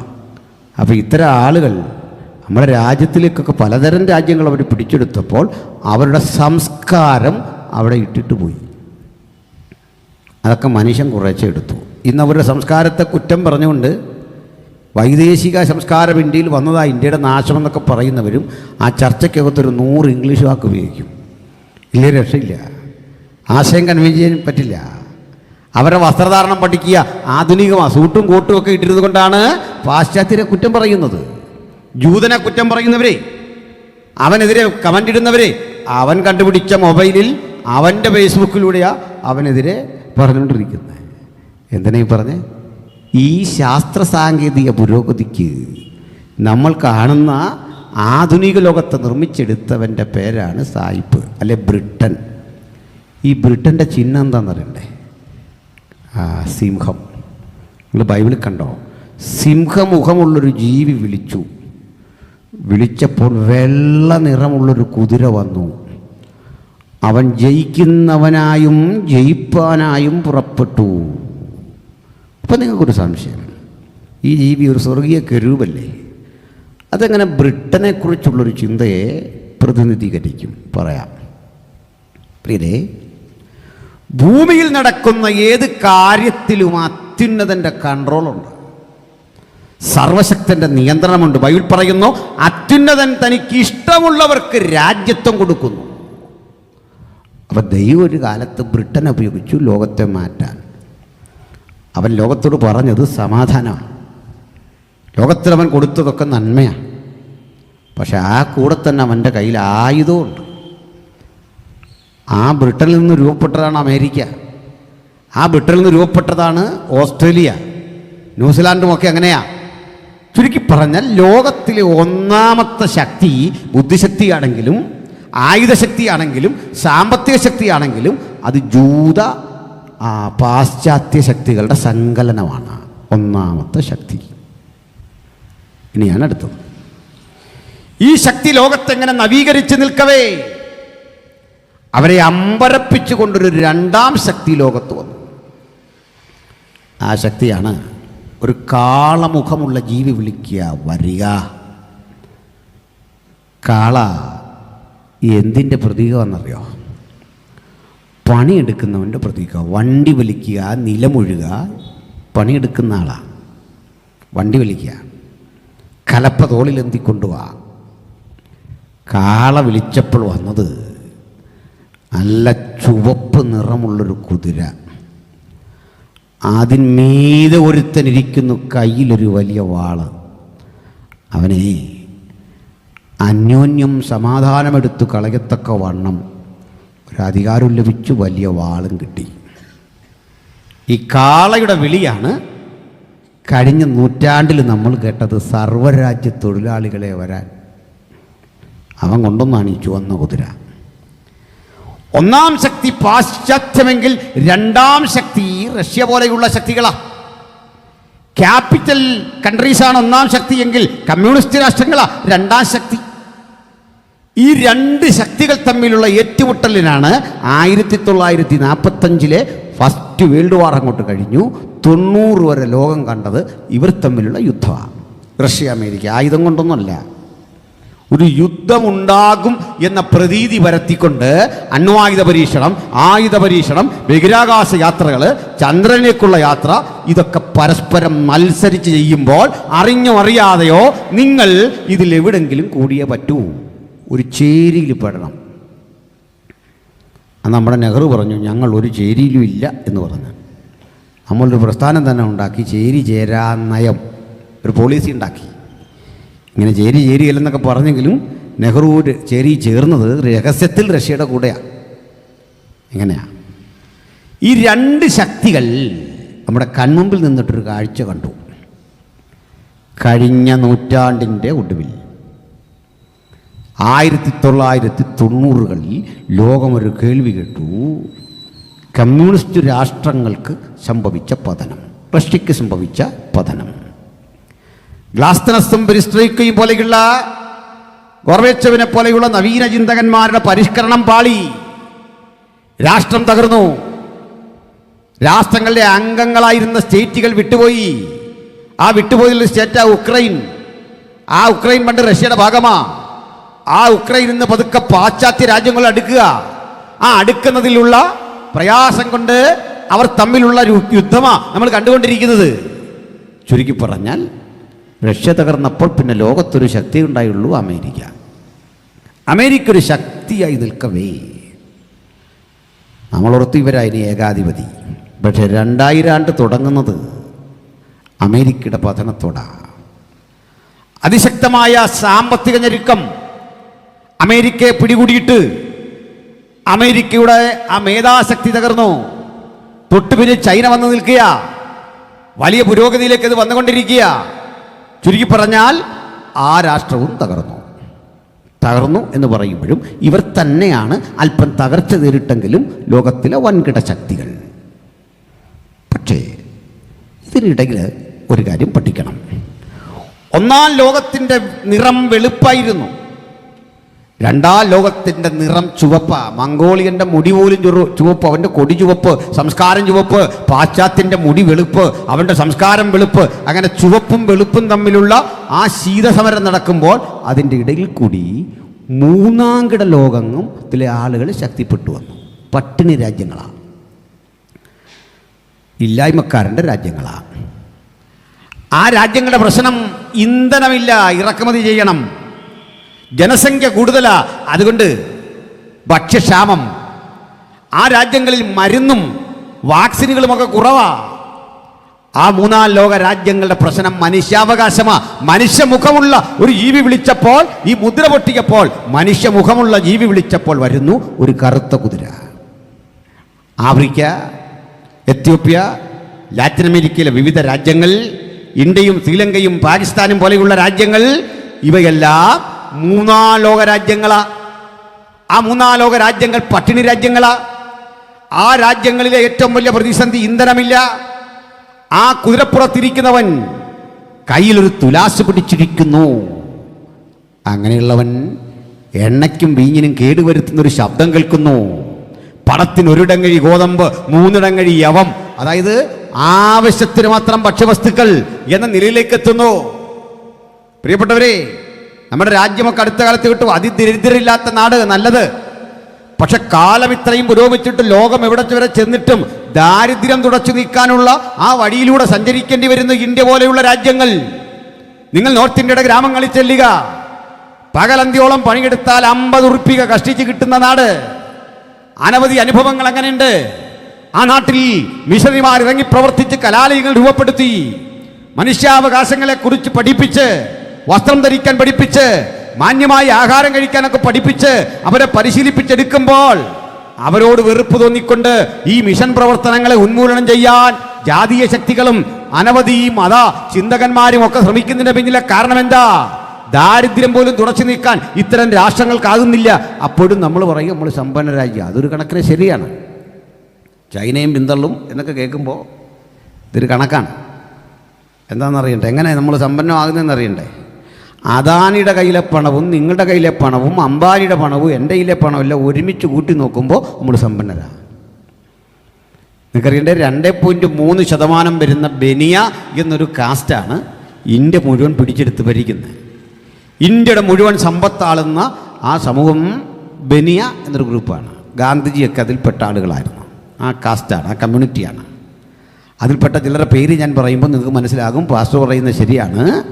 ഒരാളുടെ പേരാണ് അംബാനി, ഒരാളുടെ പേരാണ് അദാനി, ഒരാളുടെ പേരാണ് ലക്ഷ്മി മിത്തൽ, ഇനി ഒരാളുടെ പേരാണ് ഞാനും നിങ്ങളൊക്കെ അറിയുന്ന നമ്മുടെ എന്താണ്, നമ്മുടെ പണമൊക്കെ വെട്ടിച്ചിട്ട് വിദേശത്ത് പോയി കഴിയുന്നൊരു കക്ഷിയുണ്ടല്ലോ, വിജയ് മല്യ. ഇവരെല്ലാം 2.3% ആളുകളാണ് ഏറ്റവും വലിയ ഇന്ത്യയിലെ സമ്പന്നർ. അവരുടെ കയ്യിലെ ക്യാഷും ഇന്ന് നിങ്ങൾ സ്വതന്ത്രകാഴ്ചയിട്ട പൈസ എല്ലാവരും ഒന്നിച്ച് കണക്ക് കൂട്ടിയിട്ടാണ് പറയുന്നത് ഇന്ത്യ സമ്പന്ന രാജ്യമാണ്. പിടിയിട്ടോ? അങ്ങനെയാണ്. അതിനെ മൊത്തത്തിലെടുക്കുന്ന കണക്കില്ല. അപ്പോൾ ഇനിയും വിഷമിക്കാനൊന്നുമില്ല. ഈ മൂന്നാംകിട രാജ്യങ്ങളിലെ സമ്പന്ന രാജ്യം നമ്മൾ തന്നെയാണ്. വലിയ രാജ്യവും സമ്പന്ന രാജ്യവും നമ്മളാണ്. ഈ 3 രാഷ്ട്രങ്ങൾക്കിടയിൽ മറ്റൊരു സംഭവം, ഒരു കഴുകമുഖമുള്ള ജീവി വിളിച്ചു, വാ വന്ന് ആരാന്നറിയണ്ടേ? ഒരു പച്ച കുതിര. പച്ച ലോക ഭീകരതയുടെ ചിഹ്നമാണ്. വിമാനം റാഞ്ചുക, ചെറുബാല്യം മുതൽ കുഞ്ഞുങ്ങളെ അവരെ വിദ്വേഷിക്കാൻ പഠിപ്പിക്കുക. അഫ്ഗാനിലൊരു സ്കൂളിൽ ഒരു പിഞ്ചോമന 6-7 വയസ്സുള്ള കുഞ്ഞ് ആഹാരത്തിനൊടി വന്ന് ടിഫിൻ ബോക്സ് അങ്ങോട്ട് തുറന്നു, പൊട്ടിത്തെറിച്ചു. അത് ടിഫിൻ ബോക്സിൽ ഒരു അരിമണിത്തുണ്ട് വലിപ്പമുള്ള ബോംബ് ഘടിപ്പിച്ചിരിക്കുകയാണ്. ആ കുട്ടി തൽക്ഷണം മരിച്ചു. ആ പരിസരത്തുള്ള അധ്യാപകരും കുട്ടികളുമടക്കം 137 ആളുകൾ ക്ഷീണത്തിൽ വീണ് മരിച്ചു. ആരാം ബോംബ് വെച്ചെന്നറിയണ്ടേ? സ്വന്തം പിതാവ്. എന്തിനാണെന്നറിയണ്ടേ? അയാൾ പഠിച്ച തത്വസംഹിത അനുസരിച്ച് തൻ്റെ നീതിക്ക് വേണ്ടിയുള്ള പോരാട്ടത്തിൽ നമ്മൾ മരിച്ചാലും കുഴപ്പമില്ല, ആത്മഹത്യ ചെയ്താലും കുഴപ്പമില്ല, പൊട്ടിച്ചാലും കുഴപ്പമില്ല, കുഞ്ഞു സ്വർഗത്തിലെത്തണം. ഇതിനാ ലോകഭീകരത നിലനിൽക്കുന്ന ഇത്തരം രാഷ്ട്രങ്ങളെ അടിച്ചമർത്തി ഒതുക്കിയത് അമേരിക്കൻ ഇടപെടലാണ്. അമേരിക്കയുടെ ചിഹ്നം നമ്മളറിയുന്ന കഴുകനാണ്. അപ്പോൾ ഈ 4 ശക്തികൾ ലോകത്തിങ്ങനെ ചിതറിക്കിടക്കവേ സമാധാനവും ശാന്തിയും നഷ്ടപ്പെട്ട മാനസികാവസ്ഥയിൽ ഇവർ തമ്മിൽ ഏറ്റുമുട്ടാനുള്ള പരിസ്ഥിതി വലുതാ. മിഡിൽ ഈസ്റ്റ് യുദ്ധത്തിൻ്റെ മുനമ്പത്താ. ഇറാൻ തകർച്ചയുടെ വക്കില. ഇറാഖ് പണ്ടേ തകർന്നു കഴിഞ്ഞു. ഇതാ പാലസ്തീൻ ഇസ്രയേൽ സംഘട്ടനത്തിൽ വലിയ പരാജയത്തിലേക്ക് അവർ കടന്നു പോകുക. ഇസ്രയേൽ സൈനിക മേധാവിത്വം വർദ്ധിപ്പിച്ചു വരിക. ഏറ്റവും ഒടുവിൽ വാർത്ത വായിക്കുമ്പോൾ UAE ഒരു പോർട്ടിൽ ഇതാ ഇസ്രയേലിന് സൈനിക താവളം ലഭിച്ചു, ആയുധ പരിശീലനത്തിന് അവസരം ലഭിച്ചു. ഇന്ത്യ പോലെ ജനസംഖ്യ കൂടുതലുള്ള ഒരു രാജ്യമായി ആ രാജ്യം നല്ല ബന്ധത്തിലാ. ഒരു ചെറിയ രാജ്യമാണ്, പക്ഷേ ആയുധശക്തിയുടെ മേധാവിത്വം കൊണ്ട് അവർ വളർന്നു വരിക. ആറ്റോമിക ശക്തിയുണ്ട്, ഇന്ത്യക്ക് ആറ്റോമിക് പവർ ഉണ്ട്. ഇതൊക്കെ നാളെ പ്രയോഗിക്കപ്പെട്ടു പോയാൽ നാളെ സംഭവിക്കാനിരിക്കുന്ന വിപത്തിനെ കുറിച്ച് ചിന്തിച്ചുകൊണ്ട് നമുക്ക് സമാധാനമുണ്ടാകണമെന്നുള്ള ആ ചർച്ച അതിവേഗം നടക്കുക ലോകരാഷ്ട്രങ്ങൾക്കിടയിൽ. ഈ ചർച്ചകൾ മുഴുവൻ ഏകോപിപ്പിച്ച് നയിക്കാൻ പോകുന്ന ഒരേകാധിപതിക്ക് ബൈബിൾ ഇട്ടിരിക്കുന്ന പേരാണ് എതിർ ക്രിസ്തു. കാര്യം മനസ്സിലായോ? നാളെ ഒരു അടി നടക്കാതിരിക്കാൻ ഇവൻ വിചാരിച്ചാലേ കഴിയുമെന്ന വിധത്തിൽ ഒരു സൂപ്പർമാൻ രംഗത്ത് വരണം. ഇന്ത്യയായി കാണും, പാകിസ്ഥാൻ പാകിസ്ഥാനായി കാണും. ആ രാഷ്ട്രങ്ങളിലെല്ലാം ഒരു മര്യാദയുടെ അടിസ്ഥാനത്തിൽ പോകത്തക്ക വിധം സമാധാനമെന്ന് പറഞ്ഞുകൊണ്ട് ഒരു ഏകാധിപതി വരും. പക്ഷെ അവൻ്റെ ഉള്ളിൽ സമാധാനമില്ല. നാളെ ഒരിക്കൽ പ്രയോഗിക്കാനുള്ള അതിരൂക്ഷമായ മതവൈരത്തിൻ്റെ ആയുധം കയ്യിലേന്തിക്കൊണ്ട് കടന്നു വരാൻ പോകുന്ന ഒരു ഏകാധിപതിക്ക് ലോകമൊരുങ്ങുമ്പോൾ ആ ഏകാധിപതിയെ കൺട്രോൾ ചെയ്യുന്ന ആ സ്പിരിറ്റിൻ്റെ പേരാ ലൂസിഫർ. ഇപ്പോൾ കുറേ കൂടെ നിങ്ങൾക്ക് പാതി കാര്യം പിടിറ്റി. അവനെ നമ്മുടെ ഇടയിൽ പരിചയപ്പെടുത്താൻ വരുന്ന ശക്തിയാണ് കള്ളപ്രവാചകൻ. അവൻ വന്നിട്ട് പറയും, ഇവനെ അംഗീകരിച്ചാൽ മതി, ഇവൻ നിങ്ങൾക്ക് സമാധാനം തരും. ജൂതന്മാരോടും ഈ ക്രൈസ്തവരോടും ഒരു ചോദ്യമുണ്ട്. യേശു വരുമെന്ന് പറഞ്ഞ് എന്തിനാ? നിങ്ങൾക്ക് സമാധാനം തരാ. എന്നിട്ട് സമാധാനമാണോ കിട്ടിയത്? എത്ര ആളുകൾ കൊല്ലപ്പെട്ടു, എത്ര മിഷണറിമാർ കൊല്ലപ്പെട്ടു, രക്തച്ചൊരിച്ചിലല്ലേ കണ്ടത്. പക്ഷേ നിങ്ങൾക്ക് യഥാർത്ഥ സമാധാനം ഞാൻ തരും എന്ന് പറഞ്ഞ് യേശുവിനെ പോലെ ഒരേകാധിപതി രംഗപ്രവേശം ചെയ്യും. അതിനു വേണ്ട എല്ലാ വഴികളും ലോകം ഒരുക്കി വെച്ചു കഴിഞ്ഞു. മന്ത്രവാദം, ദുശ്ചിന്തകൾ, സ്വതന്ത്രമായ ചില ജീവിതത്തെക്കുറിച്ചുള്ള മനുഷ്യന്റെ സങ്കല്പങ്ങൾ ഇവ വളർന്ന് വളർന്ന് വളർന്ന് ദൈവത്തെക്കുറിച്ചുള്ള ബോധം മുഴുവൻ മാറിയിട്ട് മനുഷ്യൻ തിന്മയിലേക്ക് പോകുന്ന ഒരു പരിസ്ഥിതി സംജാതമാകും. ഞാൻ അതിന് ഒരു വസ്തു കൂടി പറഞ്ഞ് ഈ വിഷയത്തെ വിശകലനം ചെയ്ത് നിർത്താം. നമ്മുടെ യൂത്ത് ക്യാമ്പിലൊക്കെ ഇന്ന് ഏറ്റവും അധികം കുട്ടികൾ ചോദിക്കുന്നൊരു ചോദ്യമാണ്, എങ്ങനെയാണ് ഈ LGBT സമൂഹങ്ങളോട് ഇടപെടേണ്ടത്? അതിൽ പാസ്റ്റർമാരൊക്കെ ഉത്തരം പറയാറുണ്ട്. ഇവരോട് എങ്ങനെ സമീപിക്കണം? ഇതാണ് ചോദ്യം. ഉത്തരത്തിലേക്ക്, അതിൻ്റെ ഒരു വിഷയത്തിലൊക്കെ വരാം. ഇനി ഇതല്ല വരാൻ പോകുന്നത്, ഇതിലും വലിയൊരു ചോദ്യമാണ്. ഇന്ന് നിങ്ങൾ കുറിച്ചിട്ടോണം, ഞാൻ 10 കൊല്ലം മുമ്പ് 15 കൊല്ലം പറഞ്ഞൊക്കെ വീഡിയോ അതിനകത്ത് കിടപ്പുണ്ട്. അതൊക്കെ നടന്നിട്ടുണ്ട്. ഇതിന്ന് കുറിച്ചിട്ടു, ഈ ഡേറ്റും മറക്കണ്ട. അടുത്ത 10 കൊല്ലത്തിനുള്ളിൽ പുരുഷനും തമ്മിൽ വിവാഹം കഴിക്കാൻ സഭ അനുമതി നൽകണം എന്ന പേരിൽ കോടതിയിൽ ഫൈറ്റ് ചെയ്ത് ഉത്തരവും കൊണ്ട് ഓർഡൈൻഡ് പാസ്റ്റർമാരുടെ മുമ്പിൽ ഇവരിങ്ങനെ വന്ന് നിൽക്കും. സ്ത്രീയുടെയും കല്യാണം പാസ്റ്റർ നടത്തി കൊടുക്കത്തക്ക വിധം, അച്ഛൻ നടത്തി കൊടുക്കത്തക്ക വിധം കോടതിയിൽ പോയി അനുകൂല വിധി സമ്പാദിച്ചുകൊണ്ട് ഇവരിങ്ങ് വരും. എന്താണെന്നറിയേണ്ട കാര്യം പറയാം. ഇത് ബൈബിള് പണ്ടേ പറഞ്ഞു, അന്ത്യകാലം നോഹയുടെ കാലം പോലെ ആകും. സ്വാഭാവിക ബന്ധങ്ങളെ വിട്ടിട്ട് അവലക്ഷണമായ പ്രവൃത്തിക്ക് വേണ്ടി ലോകമൊരുങ്ങും. ഇതിന്ന് കേൾക്കുമ്പോൾ നിങ്ങൾക്ക് ബുദ്ധിമുട്ടില്ല. 10 കൊല്ലം മുമ്പ് സ്വർഗരതി എന്നൊക്കെ പറഞ്ഞാൽ നമ്മൾ നെറ്റി ചുള്ളിച്ചാണ് കേൾക്കുന്നെങ്കിൽ ഇന്നത് സർവ്വസാധാരണമായി. എങ്ങനെ ഇവരകത്ത് കിടക്കുന്നറിയണ്ടേ? നമ്മളെ തൊട്ടപ്പുറത്ത് ഇത്തരം ചില ദമ്പതികൾ താമസിക്കാമെന്ന് വിചാരിക്കുക ഫ്ലാറ്റിൽ. നമ്മൾ പറയും അവരായി അവരുടെ പാടായി, നമ്മളെന്തിനാ അവരുടെ സ്വസ്ഥതയിലേക്ക് പോകണം? അത് ശരിയാണ്. നമുക്ക് അവരുടെ സ്വസ്ഥതയിൽ കയറേണ്ട കാര്യമൊന്നുമില്ല, അവരെ പരിഹസിക്കേണ്ട ആവശ്യമില്ല. അത് അവരുടെ ഫ്രീഡം. രാജ്യം കൊടുക്കുന്ന അനുമതി അവർക്ക്. ലെജിസ്ലേറ്റ് ചെയ്ത നിയമമുള്ള രാജ്യമാണ് ഇന്ത്യ. അവർക്ക് ജീവിക്കാം. നിങ്ങളാര് അവരെ സ്വസ്ഥതയിൽ പോയി പ്രവേശിക്കാൻ? പക്ഷെ നിങ്ങൾ അവരുമായി ഇങ്ങനെ സംസാരിക്കുമ്പോൾ നിങ്ങൾ ചോദിക്കുക, അവരെ കണ്ടിട്ട് നിങ്ങളെ കണ്ടിട്ട് എവിടെ പോവാ? ഞങ്ങളുടെ ഒരു കൺവെൻഷൻ നടക്കുക, ഞങ്ങളുടെ ഒന്ന് വരട്ടെ, വാ. അവരിവിടെ വന്നു. ഇവിടെ വന്നിരുന്നിരുന്നിരുന്ന് അടുത്ത ആഴ്ച ചർച്ചിലൊന്ന് വരട്ടെ. നിങ്ങൾ പാസ്സോട് വയ്ക്കും, ചർച്ചിൽ വരട്ടെ. പാസ്സൊന്നും മിണ്ടാതെ നിൽക്കുമ്പോൾ കമ്മിറ്റി അംഗങ്ങൾ പറയും, ചെല്ലു പറയും, വേണ്ട വേണ്ട വേണ്ട. ചില ആൾ പറയും അങ്ങനല്ല, അവർ വന്നിരിക്കട്ടെ, അത് കേട്ടിട്ട് വേണമല്ലോ, പാപബോധമൊക്കെ വരുമല്ലോ. അവർ വന്നിരുന്നു. പഠിച്ചും ഗ്രഹിച്ചും കുറേ കഴിഞ്ഞപ്പോൾ നമ്മുടെ യൂത്തിൻ്റെ മത്സരം വരുന്നു. അപ്പോൾ അതിലൊരാൾ ഗിറ്റാർ വായിക്കും, ഒരാൾ പാടും. അപ്പോൾ ഒന്നാം സ്ഥാനം വാങ്ങാനുള്ള വ്യഗ്രതയിൽ നമ്മൾ ഇവരെയും കൊണ്ടാ പോയത്. ഈ ഒരു കാര്യമൊഴിച്ചാൽ ഇവർ നല്ല മനുഷ്യരാണ്. അങ്ങനെ അവിടെ ഇരുന്ന ആൾ ക്രമേണ വന്ന് നമ്മുടെ വർഷിപ്പ് ലീഡ് ചെയ്യുന്ന ആളായും പ്രസംഗകനായും ഒക്കെ മാറാൻ 10 കൊല്ലം മതിയെന്ന് ഞാൻ ഇന്ന് രാത്രി അഡ്വാൻസായിട്ട് പറയുന്നു. പിടികിട്ടിയോ? നമ്മളൊക്കെ 10 കൊല്ലം കഴിഞ്ഞ് ജീവിച്ചിരുന്നാൽ ഇത് കാണാൻ മനസ്സിലാക്കാൻ പറ്റും.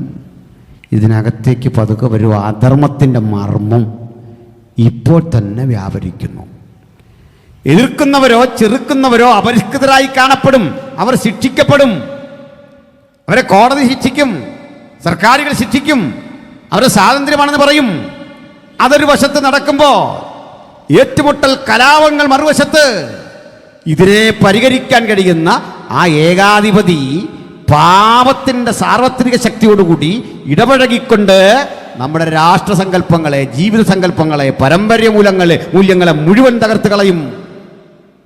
ഈ പരിസ്ഥിതിയും പ്രവണതയും സംജാതമാകും. നിങ്ങൾ വിഷമിക്കേണ്ട.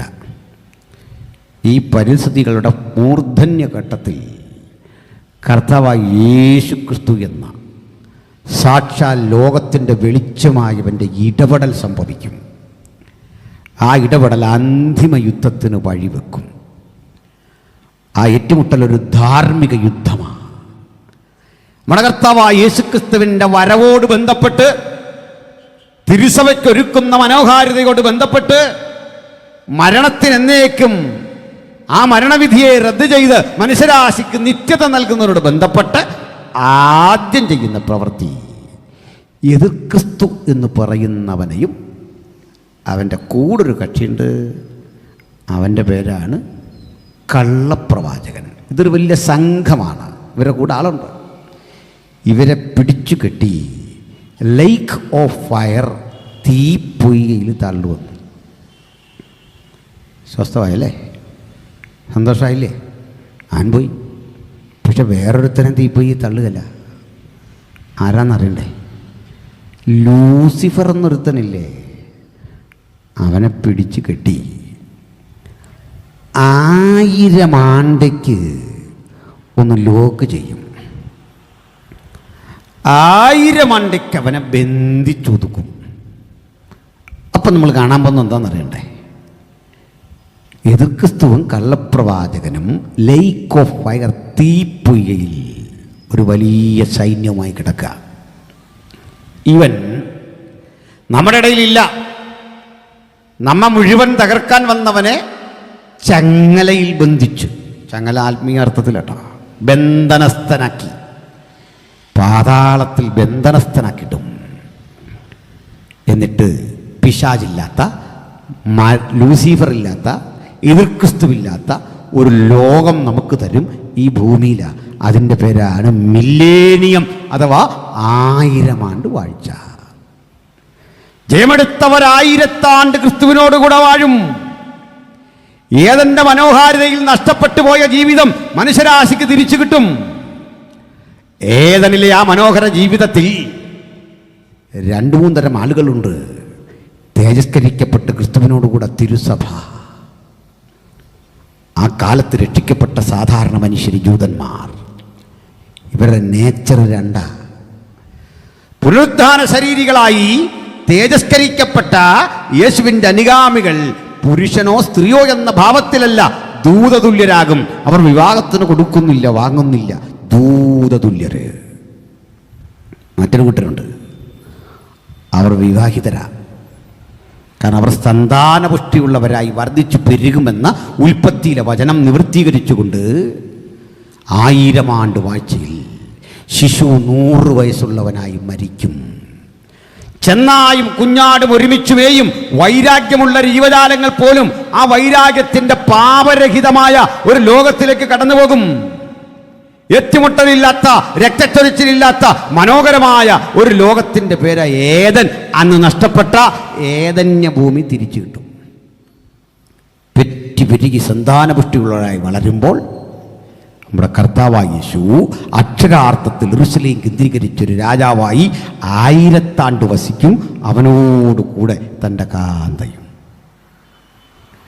അതുകൂടാതെ ചെറിയ ചെറിയ രാജ്യങ്ങളായി ഭൂമിയെ വിഭജിച്ച് സാമന്തന്മാരെ വാഴിച്ച് അവരും ഇങ്ങനെ ഭരിക്കുമ്പോൾ പ്രപഞ്ചത്തിൻ്റെ അന്ത്യം തീർന്നില്ല.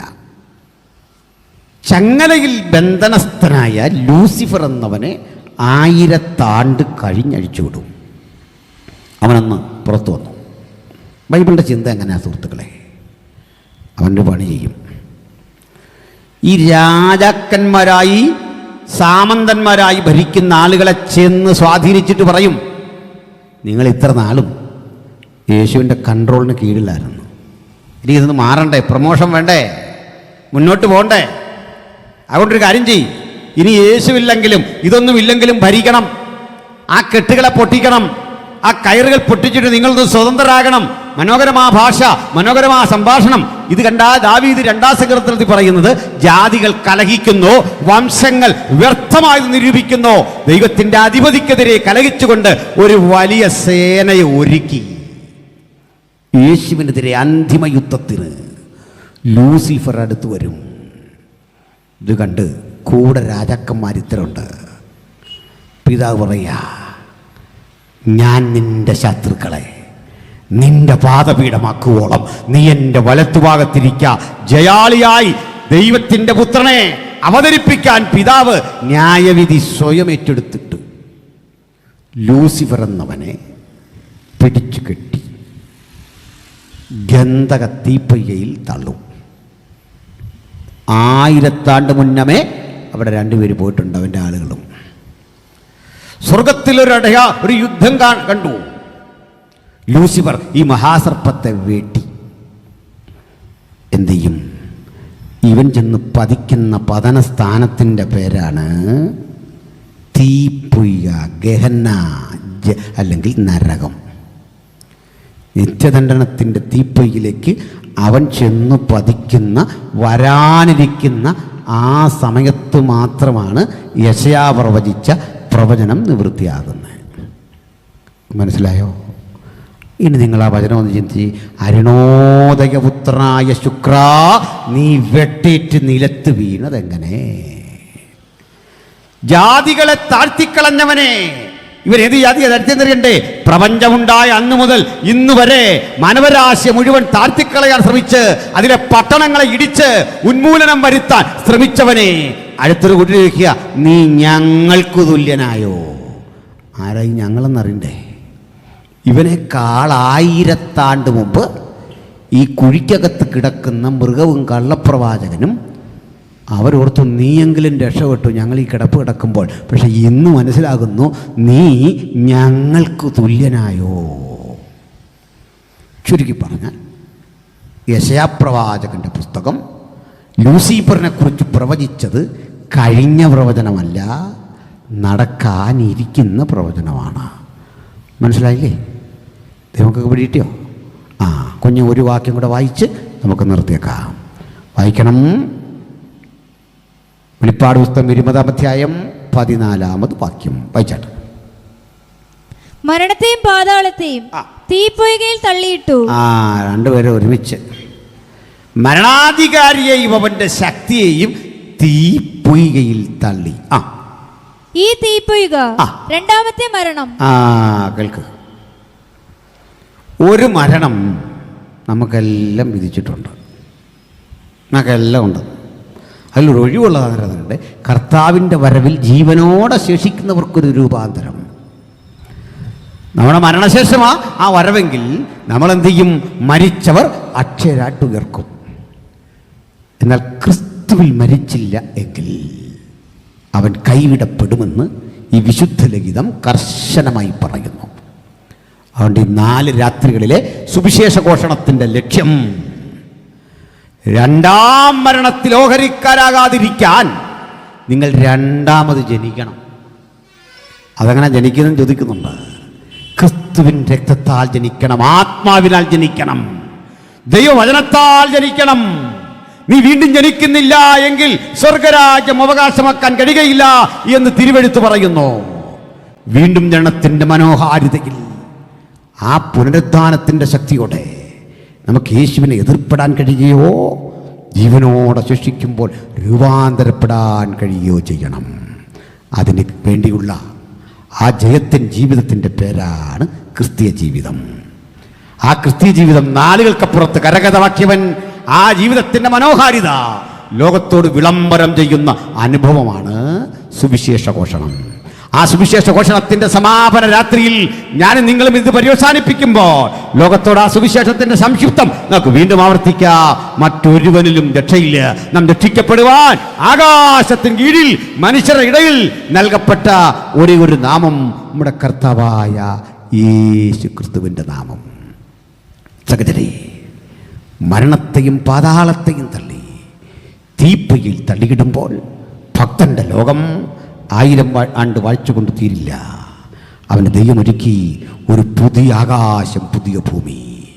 ആ പുതുവാന ഭൂമിക്ക് ഒരു തലസ്ഥാന നഗരി പോലെ ഒരു ക്യാപിറ്റൽ സിറ്റി പണി കഴിപ്പിച്ചു. അതിൻ്റെ പേരാണ് പുതിയ യെരൂശലേം. ആ മനോഹാരിതയിൽ കാന്തനെ കാണുവാൻ, കാന്തനൊപ്പം കടന്നു പോകാൻ തൻ്റെ ജനത്തിനൊരുക്കിയിരിക്കുന്ന മനോഹര അനുഭവങ്ങൾ ഇന്ന് രാത്രി പ്രാപിച്ചെടുക്കാൻ നമുക്ക് സാധിക്കേണ്ടതുണ്ട്. കാരണം മരണം അത് യാഥാർത്ഥ്യമാണ്, സമയം നിശ്ചയമല്ല. ജീവനോടെ ശിക്ഷിക്കുന്ന ഈ ഘട്ടത്തിൽ ആ നിത്യത കരഗതമാക്കാനുള്ള ആത്മസമർപ്പണമില്ലെങ്കിൽ കൈവിടപ്പെടാതിരിക്കാൻ, സാത്താൻ ശക്തികളുടെ ആധിപത്യത്തിന് കീഴിൽ തകർന്നു പോകാതിരിക്കാൻ ജയമെടുത്ത ദൈവകുഞ്ഞാടിനൊപ്പം നമുക്ക് കടന്നു പോകണം. ആ ആത്യന്തികമായ അനുഭവം സാർത്ഥകമാക്കണം. അതിനുവേണ്ടി ഈ രാത്രി നിങ്ങൾ ഒരുങ്ങിയിട്ടുണ്ടോ? ഇതാണ് പ്രധാനപ്പെട്ട ചോദ്യം. ഈ കൺവെൻഷൻ തീരുമ്പോൾ ഒരു ചോദ്യം ഞങ്ങൾ മുമ്പോട്ട് വെക്കുന്നു. ഇന്നാളിൽ നിന്റെ സമാധാനത്തിനുള്ളത് നീ കരുതിയിട്ടുണ്ടോ? ഓർമ്മപ്പെടുത്തി. ആ സമാധാനം ആലയത്തിൽ പോകുമ്പോഴോ പ്രാർത്ഥിക്കുമ്പോഴോ മാത്രം കിട്ടുന്നതല്ല. ഇനിയുള്ളൊരു കാലം ക്രൂശിനകർത്തുവാൻ, ക്രൂശിനു വേണ്ടി നിവരെ നിൽക്കുവാൻ, യേശുവിന്റെ സുവിശേഷത്തിന് സാക്ഷ്യം പറയാൻ കർത്താവിന് ആവശ്യമുണ്ട്. ചില ധീര ഭടന്മാരെ, യേശുവിന് വേണ്ടി ജ്വലിച്ച് ശോഭിക്കുന്ന ചില പ്രിയപ്പെട്ടവരെ കർത്താവിന് ആവശ്യമുണ്ട്. അവരുടെ ജീവിതത്തിൻ്റെ സമർപ്പണത്തിൽ നിന്ന് രൂപപ്പെട്ടു വന്ന ചിന്തയുടെ പ്രകാശനമാണ് ഈ സുവിശേഷ ഘോഷണം. ഞാനിങ്ങനെ പറഞ്ഞ് അവസാനിപ്പിക്കട്ടെ. ഞങ്ങളൊക്കെ സുവിശേഷം പറയുന്നതിനാ ആത്മാക്കൾ, ജനം രക്ഷിക്കപ്പെടണം. പകലുള്ളത്തോളം അയച്ചവൻ്റെ വേല ചെയ്യണം. ഈ വേല ചെയ്യാൻ അധികം ആളുകളെ കിട്ടാതെ വരുന്ന ഈ കാലത്ത് പ്രിയ ദൈവത്തിൻ്റെ ജനമേ, യേശുവിനെ അംഗീകരിക്കാനും പ്രസംഗിക്കാനും നിങ്ങളും നിങ്ങളുടെ തലമുറയും തയ്യാറെടുക്കുന്ന ഇടത്ത് നിങ്ങൾക്ക് വേണ്ടിയുള്ള ദൈവത്തിൻ്റെ ഒരു കരുതൽ, അത് ശ്രേഷ്ഠം. ഞാനിങ്ങനെ പറഞ്ഞ് അവസാനിപ്പിക്കാം. പണ്ട് യെരൂശലേമിൽ അല്ലെങ്കിൽ റോമൻ സാമ്രാജ്യത്തിൻ്റെ കീഴിൽ വരുന്ന ആ നാട്ടിലല്ല ജനങ്ങൾക്കൊരു ധാരണയുണ്ട്. ഏറ്റവും മ്ലേച്ഛവും മോശവും ഭീകരവുമായ മരണമാണ് ക്രൂശ് മരണം. തീർച്ചയായിട്ടും അത് ഭീകരമാണ്. ആ മരണം തിരഞ്ഞെടുക്കാൻ അല്ലെങ്കിൽ ആ മരണം വിധി കിട്ടാൽ പോലും ആൾക്ക് ഭയമാണ്. ആ മരണത്തിൻ്റെ ഭീകരത, മരിച്ചു കഴിഞ്ഞാലും ഈ ശവശരീരം കുത്തിത്തുളയ്ക്കും, ആ ശവശരീരം ആക്ഷേപിക്കപ്പെടും. ക്രൂശിക്കുന്ന എവിടാന്ന് അറിയണ്ടേ? ഇത്തരം പെരുവഴിയുടെ ഓരത്താ, വഴിയോരത്താ ക്രൂശിക്കുന്നത്. ഞാൻ ഈ ക്രൂശ് മരണത്തെ പറ്റി പറഞ്ഞ് ഒത്തിരി വീഡിയോകൾ കിടപ്പുണ്ട്. നമ്മൾ പടത്തിൽ കണ്ട് പരിചയപ്പെട്ട പോലെ എളുപ്പമല്ലത്. കൈ വെള്ളയിലല്ല അണിയടിക്കുന്നത്, ഈ കൈയുടെ ഈ ഭാഗത്താണ്. എന്തിനാ ഇവിടെ അടിക്കുന്ന അറിയണ്ടേ? അത് റോമിലെ നിയമമാണ്. വധശിക്ഷയ്ക്ക് വിധിക്കപ്പെട്ടവനെ അപ്പോത്തിക്കരി എന്നറിയപ്പെടുന്ന വൈദ്യൻ വരും, ഈ നാഡീഞരമ്പുകൾ പിടിക്കും, എന്നിട്ട് ആണി അടിച്ചിറക്കേണ്ട ഇടത്ത് ഒരു പാടിടും, ഒരു ചെറിയ കറുത്ത മഷിയുടെ അടയാളം. കയ്യിലും കാലിലുമെല്ലാം അത് ഇട്ടിട്ട് ചതുര വടിയുള്ള ആണി, അഗ്രം നല്ല മൂർച്ചയുള്ളതാ, ഒരു ഭാഗം ഉരുണ്ടിരിക്കും.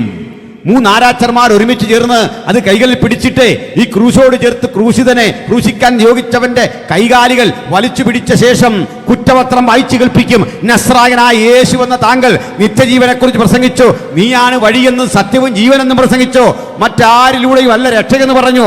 ഇത്യാദി കുറ്റങ്ങൾ റോമൻ ഭരണകൂടത്തിന് വിരുദ്ധമായതുകൊണ്ട് പലയാവർത്തി പ്രസംഗം നിർത്താൻ നിന്നോട് പറഞ്ഞിട്ടും അതൊന്നും കേട്ടില്ല.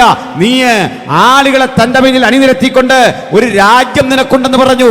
ഇക്കാരണത്താൽ റോമൻ ഭരണകൂടം നിനക്കിട്ട ശിക്ഷ ഇതിനാൽ നടപ്പിലാക്കിക്കൊള്ളുന്നു എന്ന് പറഞ്ഞ് യാണി കുത്തി തുളച്ചു കയറ്റുക. രക്തം വാർന്ന് പോയി കഴിയുമ്പോൾ ഈ ആണി 3 പേരും ഒരേ സമയത്തൊന്ന് തിരിക്കും. ചതുര വടിവാണല്ലോ, ആ സ്റ്റെമ്മ് ചതുരവാ. ഈ ഞരമ്പുകളെല്ലാം സ്ട്രക്കാകും. പിന്നെ രക്തം പുറത്തു വരില്ല.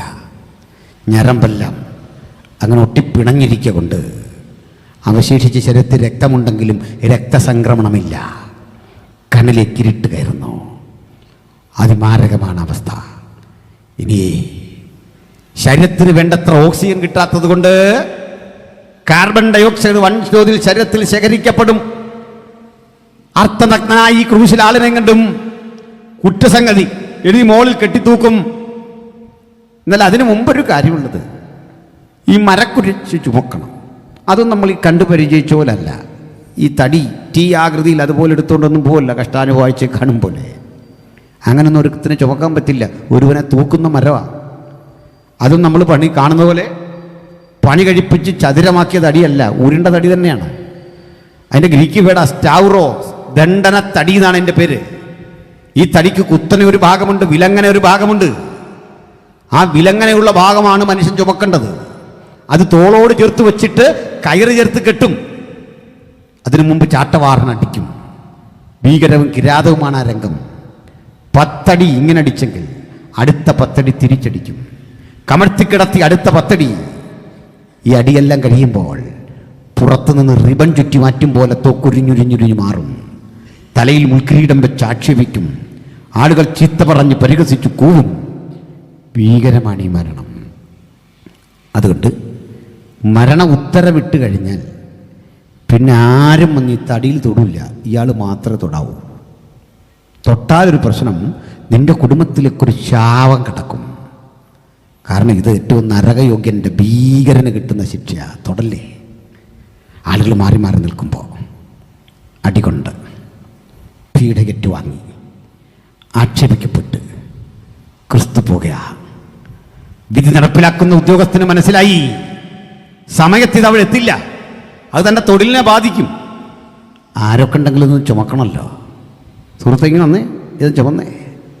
സാർ, ബഹുമാനമുണ്ട് സാർ, ചുമക്കാൻ വയ്യ, എൻ്റെ കുടുംബത്തിന് ശാപം വരും.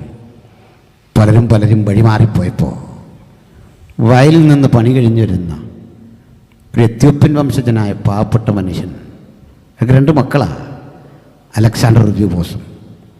ഈ മനുഷ്യൻ്റെ പേര് ശിമോൻ. ഇയാളതുവഴി പോവാ. അടിമയല്ലേ, പണിയെടുക്കുന്നവനല്ലേ, ചേറുപുരണ്ട ശരീരത്തോടെ പോവാ. ആ സൈനികൻ വിളിച്ചു, ഏയ് താനിവിടെ വാ. എവിടെ പോയാ? യജമാനെ, പണി കഴിഞ്ഞ് വരിക യജമാനെ. വെള്ളം കുടിച്ചോന്ന് പോലും ചോദിക്കാതെ വരിക. നീ വാ. അടുത്തൊന്നു എടുക്കത്. അയ്യോ, ശാപഗ്രസ്തമായ മരക്കുരിശ് ഇവൻ എടുക്കണമെന്നോ?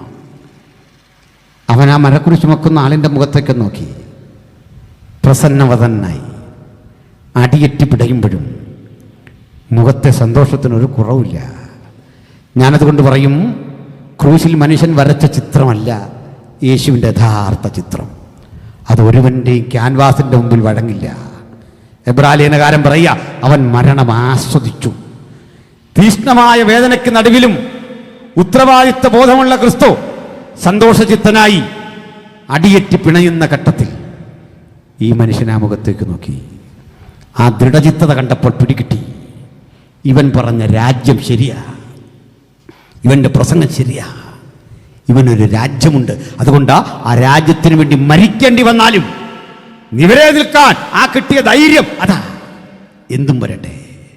ഈ ക്രൂശ് ചുമന്ന് തോളിലേക്ക് വെച്ച് ആ കൂടെ 1-2 അടി നടക്കുക. വസ്ത്രത്തിൽ ഇത് ചുമക്കേണ്ടതാരായിരുന്നു? 3.5 കൊല്ലം പഠിപ്പിച്ച് വസ്തുതകൾ ബോധ്യപ്പെടുത്തി ഒപ്പം കൊണ്ടു നടന്ന 12 ശിഷ്യന്മാരില്ലേ? 5 അപ്പം പ്രാർത്ഥിച്ച് വീതം വെക്കുമ്പോൾ ഭക്ഷിക്കാൻ ഓടി വന്ന ആളുകളില്ലേ? മരിച്ച് കല്ലറയിൽ വെച്ച് 4 ദിവസം കഴിഞ്ഞ് ദുർഗന്ധമമിച്ച ശരീരത്തെ ഉയർപ്പിച്ചങ്ങനെ ജീവൻ തിരിച്ചു കിട്ടിയ ലാസറില്ലേ? ശതാധിപന്റെ ദാസനില്ലേ? എത്ര ആളുകളെ അവൻ സുഖപ്പെടുത്തി. കാര്യത്തോടെടുത്തപ്പോൾ ഒരൊറ്റ മനുഷ്യനില്ല, അവനൊരു ഉപകാരവും ചെയ്യാത്ത, ഇന്നുവരെ അവനെ ഇതിനു മുമ്പ് കണ്ടിട്ടില്ലാത്ത ഒരു സാധു മനുഷ്യൻ വന്നിട്ട് തോളങ്ങ് വെച്ചു കൊടുത്തിട്ട് പറയുക, ദാ ഇവിടെ വച്ചോ. ഈ ചങ്കുറപ്പുള്ള ചിലരെ ഇന്ന് രാത്രി യേശുവിന് ആവശ്യമുണ്ട്. ആർക്ക് മനസ്സുണ്ട് ഈ തോള് വെച്ചു കൊടുക്കാൻ? അപ്പം ഭക്ഷിക്കാൻ വന്ന 5000 പേർക്കൊപ്പം നിൽക്കാനാണോ നിങ്ങൾക്ക് ഇഷ്ടം? ഈ തോള് എനിക്ക് യേശുവിന് വേണ്ടി വെച്ചു കൊടുക്കണം. ഈ തോള് യേശുവിന് വേണ്ടി വെച്ചു കൊടുക്കുന്ന എന്തിനാണെന്നറിയണ്ടേ?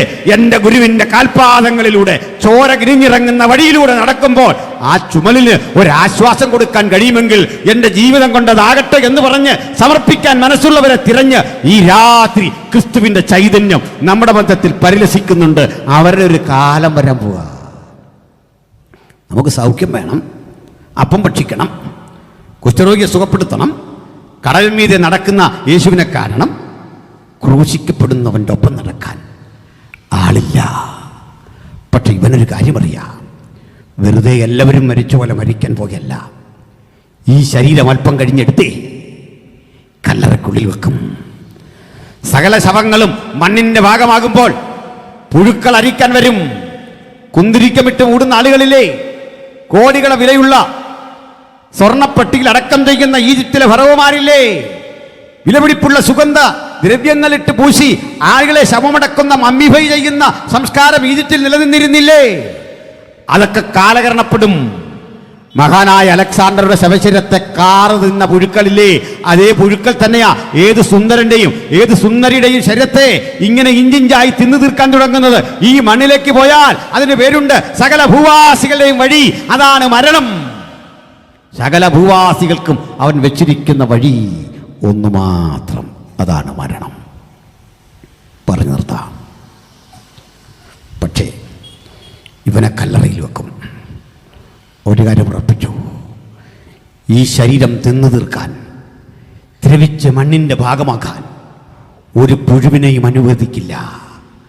ഒരു ബാക്ടീരിയകൾക്കും അവനെ നശിപ്പിക്കാൻ സാധിക്കില്ല. പ്രവചനം പറയുക, അവൻ്റെ മരണത്തിൻ്റെ പ്രത്യേകത, തൻ്റെ പരിശുദ്ധനെ ദ്രവത്വം കാണുവാൻ പിതാവ് സമ്മതിക്കില്ല.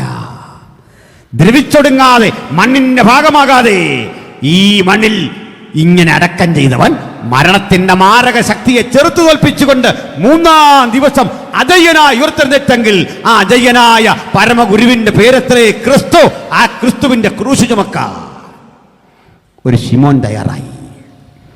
നാടെന്താ ധരിച്ചെന്നറിയണ്ടേ? ഇവൻ ക്രൂശ് വന്നു.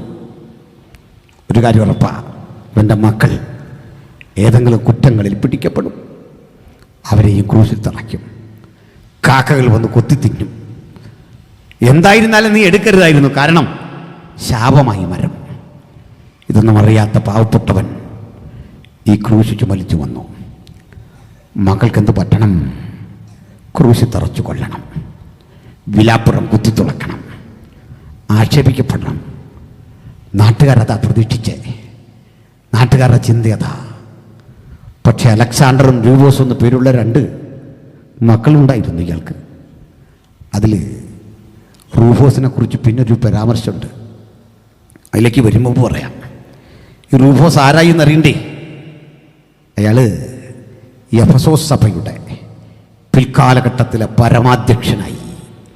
ആയിരക്കണക്കിന് ആളുകൾക്ക് സ്നാനം കൊടുത്തുകൊണ്ട് ആയിരക്കണക്കിന് ദൈവജനങ്ങളെ നേടത്തക്ക വിധം വയലിൽ പണിയെടുത്ത് ചേർപ്പുരണ്ട ആ കാലുകളോടെ വന്ന് അപ്പൻ കുരിശു ചുമന്നപ്പോൾ തമ്പുരാൻ കുറിച്ചിട്ടു, ക്രൂശ് ചുമക്കുന്നവന്റെ തലമുറയ്ക്ക് ഒരു അനുഗ്രഹം. ഈ രാത്രി ഈ കുരിശ് ചുമക്കാൻ ചങ്കുറപ്പുള്ള ചിലരെ ദൈവത്തിന്റെ പരിശുദ്ധാത്മാവ് തിരയുന്നു. തലമുറയ്ക്കൊരു അനുഗ്രഹം അവൻ കരുതി വെച്ചെങ്കിൽ ആർക്കെന്ന് പറയാൻ പറ്റും? ഞാനും ഇതാ വരുന്നു ഈ ക്രൂശ് ഒന്ന് ചുമക്കാൻ, ജീവിതം കൊണ്ട് എന്റെ യേശുവിനെ പ്രസംഗിക്കാൻ, യേശുവിനായി പാടാൻ, യേശുവിന് വേണ്ടി നിലകൊള്ളാൻ അങ്ങനെ കഴിയുന്ന ഒരാളെങ്കിലും ഈ രാത്രി ഇവിടെ ഉണ്ടെങ്കിൽ, നിങ്ങളെ തിരഞ്ഞ ഈ 4 രാത്രിയിലെ കൺവെൻഷൻ വ്യക്തമായൊരു ആത്മനിയോഗം ഞങ്ങൾക്കുണ്ട്.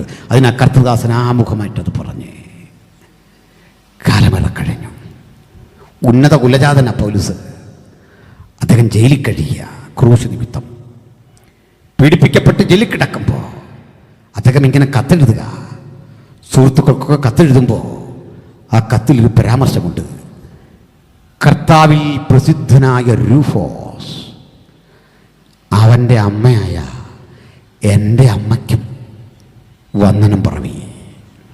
വയലിൽ പണിയെടുത്ത് ആ വയലിൽ തകർന്നടിയേണ്ട രൂഫോസിന് പ്രസിദ്ധനാക്കി മാറ്റുക മാത്രമല്ല, അടിമയായ അവൻ്റെ അമ്മയെ നോക്കിക്കൊണ്ട് അതെൻ്റെ അമ്മയാണെന്ന് കൂടി പറയാൻ ആർജവം പൗലോസിന് കൊടുത്ത തിരുവെഴുത്തും കൊണ്ടാണ് നമ്മളിവിടെ വന്നതെങ്കിൽ നമ്മെ പ്രചോദിപ്പിക്കുന്ന ഈ വചനം കൊണ്ടൊന്ന് കാര്യം പറയാം. ക്രൂശ് ചുമക്കുന്നവൻ്റെ തലമുറ അനുഗ്രഹിക്കപ്പെടും. ആ തലമുറയുടെ അനുഗ്രഹത്തിൻ്റെ വഴി തടയാൻ ലോകത്തൊരു ശക്തിക്കും സാധ്യമല്ല.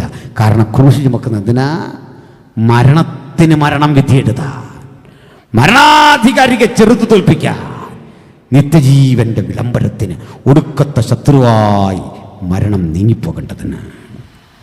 അതുകൊണ്ട് ഈ ദിനങ്ങളിൽ കേട്ട ദൈവജനത്തിൻ്റെ അടിസ്ഥാനത്തിൽ എനിക്ക് ക്രൂശ് ചുമക്കണം, എനിക്കെൻ്റെ യേശുവിനായി നിൽക്കണം, എനിക്കെൻ്റെ യേശുവിന് വേണ്ടി പാടണം, യേശുവിന് വേണ്ടി പടപൊരുതണം, ആവശ്യം വന്നാൽ യേശുവിന് വേണ്ടി മരിക്കണം. ചിലരുടെ ആഗ്രഹം എങ്ങനെങ്കിലൊക്കെ സമ്പന്നനായി ഭൗതിക ജീവിതം കരിപ്പിടിപ്പിച്ചു പോകണമെന്നാണ്. പക്ഷെ നമുക്കൊന്ന് തിരിഞ്ഞു ചിന്തിക്കണം. 12 ശിഷ്യന്മാരുടെ ഗണത്തിൽ പേര് വന്നില്ലെങ്കിലും 70 ശിഷ്യന്മാരുടെ കൂടെ പേര് കയറിയില്ലെങ്കിലും പ്രസിദ്ധനാകാൻ കഴിഞ്ഞില്ലെങ്കിലും പ്രതിഫലച്ച കൂടാതെ എനിക്ക് എൻ്റെ ക്രൂശ് ചുമക്കണം ആഗ്രഹമുണ്ടോ? ഞാൻ ഒരു കഥ പറഞ്ഞു നിർത്താം. പാടുന്ന സഹോദരങ്ങളുണ്ടല്ലോ. പണ്ട് ഒരു രാജാവ് വരിക വഴിയിലൂടെ. അദ്ദേഹം സംഗീതം ഇഷ്ടപ്പെടുന്ന ആളാണ്. വഴിയോരത്ത് കണ്ണുകുഴിഞ്ഞ് കവിളൊട്ടിയ, തലമുടി നീട്ടി വളർത്തിയ ഒരു തെരുവ് ഗായകൻ ഒരു ശ്രുതിപ്പെട്ടി മീട്ടി അങ്ങനെ പാടിക്കൊണ്ടിരിക്കുകയാണ്. രാജാവിന് ഈ പാട്ടങ്ങ് ഇഷ്ടപ്പെട്ടു. രാജാവ് മന്ത്രിയോട് പറഞ്ഞു, ഇയാളെ ഇന്ന് കൊട്ടാരത്തിൽ കൊണ്ടുവരണം. വിളിച്ചു. രാജാവ് പോയി. അദ്ദേഹത്തെ വിളിക്കാൻ ചെന്നിട്ടുണ്ട്. എടാ, രാജാവ് തന്നെ വിളിക്കുന്നു, വാ. രാജാവിൻ്റെ അടുത്ത് കൊണ്ടുപോകണമെങ്കിൽ ഈ താടി മുടിയൊക്കെ വളർത്തി വൃത്തിഹീനമായിരുന്ന പോരാ, കുളിച്ച് ശുദ്ധനായി വാ. കുളിപ്പിച്ചെടുത്തു, നല്ല വസ്ത്രം കൊടുത്തു, മുടിയൊക്കെ ചീകി ഒതുക്കി വൃത്തിയാക്കിയപ്പോൾ ആൾ നല്ല സുമുഖനായി. രാജാവിൻ്റെ അടുത്ത് ചെന്ന് നിൽക്കുക. അപ്പോൾ ഈ മുഷിഞ്ഞ ശ്രുതിപ്പെട്ടി കയ്യിലുണ്ട്. രാജാവ് പറഞ്ഞ ഒരു പാട്ട് പാടിക്ക്. അവൻ ഈ ശ്രുതിപ്പെട്ടി കയ്യിലെടുത്ത് ഒരു പാട്ട് പാടി കഴിഞ്ഞപ്പോൾ രാജാവ് പറഞ്ഞു, ഇനി നീ എങ്ങും പോകണ്ട, എൻ്റെ ഭക്ഷണം ഇവിടെ, എൻ്റെ ജീവിതം ഇവിടെ, നീ ഇന്ന് മുതൽ കൊട്ടാരം ഗായകനായി ഇവിടെ നിന്ന് പാടണം. അപ്പോൾ യജമാനെ, ഭാര്യയും മക്കളൊക്കെ ഉണ്ട് യജമാനെ. ജനം വലിച്ചെറിയുന്ന നാണയത്തുട്ടുകൾ യജമാനെ ഞങ്ങളുടെ ഉപജീവനം. രാജാവ് പറഞ്ഞു, അവർക്ക് മാത്രമല്ല, നിനക്ക് മാത്രമല്ല, അവർക്കും ഇവിടെ കഴിയാം. വ്യത്യസ്ത സംഗീതോപകരണങ്ങളൊക്കെ രാജാവ് എടുത്തു കൊടുത്തു. അപ്പോഴീ പാട്ടുകാരൻ പറഞ്ഞു, യജമാനെ ഇതൊക്കെ നല്ലതാ, എവിടെ പോയാലും എന്നെ ഞാനാക്കി ഈ ശ്രുതിപ്പെട്ടി കൊണ്ടുപോകും. ആയിക്കോട്ടെ. അന്നു മുതൽ അവനൊരു തീരുമാനം എടുത്തു, എൻ്റെ ചെലവ്, എൻ്റെ ഭക്ഷണം, എൻ്റെ വസ്ത്രം, എൻ്റെ സകലതും തരുന്നത് രാജാവാണ്. ഈ നാവിന് രാജാവിന് വേണ്ടി മാത്രമേ പാടൂ, ഈ രാജ്യത്തിന് വേണ്ടി പാടൂ. ആ സ്വന്തം പാട്ടുകൾ കമ്പോസ് ചെയ്തു, പാട്ട് എഴുതാൻ തുടങ്ങി, കവിത എഴുതാൻ തുടങ്ങി. ആ പാട്ടുകൾ ആളുകളെ ഹരം കൊള്ളിച്ചു. അവൻ അറിയപ്പെട്ടു, പ്രസിദ്ധനായി. അവൻ്റെ മുഖകാന്തി വർദ്ധിച്ചു. കാരണം പിച്ചേതണ്ടി നടന്ന മനുഷ്യനെ പിടിച്ച് ഈ നിരയിലേക്ക് എത്തിച്ചപ്പോൾ അവന് വന്ന മാറ്റം വലുത്. ഒരു ദിവസം അറിയുന്നൊരു ദുരന്ത വാർത്ത, ഈ രാജ്യത്തെ ശത്രുരാജ്യം നേരിടുന്നു. യുദ്ധം കൊടുമ്പിരിക്കൊണ്ടു. പടയാളികൾ ഒന്നൊന്നായി മരിച്ചു വീഴുക. പരാജയത്തിൻ്റെ ആഴത്തിലേക്ക് യുദ്ധം പോവുക. ഇവൻ രാജാവിനെ ചെന്ന് കണ്ടിട്ട് പറഞ്ഞു, പ്രഭോ, അടിനക്കുടി യുദ്ധമുഖത്തയക്കുമോ? നിനക്ക് യുദ്ധം ചെയ്യാൻ അറിയില്ലല്ലോ, നിനക്ക് ആയുധം പിടിച്ച് ശീലമില്ലല്ലോ, നീ എന്ത് ചെയ്യും? അവൻ പറഞ്ഞു, വരോ ഓ പ്രഭോ, അടിയൻ്റെ മുഷിഞ്ഞ ഈ ശ്രുതിപ്പെട്ടി കയ്യിലെടുത്ത് അതിലൂടെ ഇങ്ങനെ ഞാൻ ആ കോട്സൊക്കെ പിടിച്ച് നമ്മുടെ പടയാളികൾക്ക് ഉന്മേഷം വരുന്ന ചില പാട്ടുകൾ പാടും. ക്ഷീണിച്ചവർക്ക് ആവേശം വരും. ആ പാട്ടിൻ്റെ മനോഹാരിതയിൽ അവർ യുദ്ധം ചെയ്യിക്കും. ആകട്ടെ, നിന്നാൽ കഴിയുന്നത് ചെയ്യും. അവൻ പോയി പാടാൻ തുടങ്ങി. അവൻ പ്രതീക്ഷിച്ചവരൊന്നുമല്ല കാര്യം നടന്നത്. യുദ്ധത്തിൽ നമ്മുടെ രാജ്യം തോറ്റു. ഈ മനുഷ്യനും പിടിക്കപ്പെട്ടു. പിടിക്കുന്ന ആളുകളെ കണ്ണ് കുത്തിപ്പൊട്ടിച്ച് തടവുള്ളിയാക്കി കൊണ്ടുപോകും.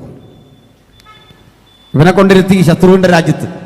എന്നിട്ട് അവിടുത്തെ രാജാവിനോട് പിടിച്ചുകൊണ്ടുവന്നൊരു പറഞ്ഞു, ഇവൻ ഭയങ്കര പാട്ടുകാരനാട്ടോ, അവരുടെ ആസ്ഥാന ഗായകനാണ്. രാജാവിനും പാട്ടിഷ്ടമായിരുന്നു. പുതിയ രാജാവ് പറഞ്ഞു, എന്നാൽ നീ ഒന്ന് പാടിക്കൊപ്പിച്ച്.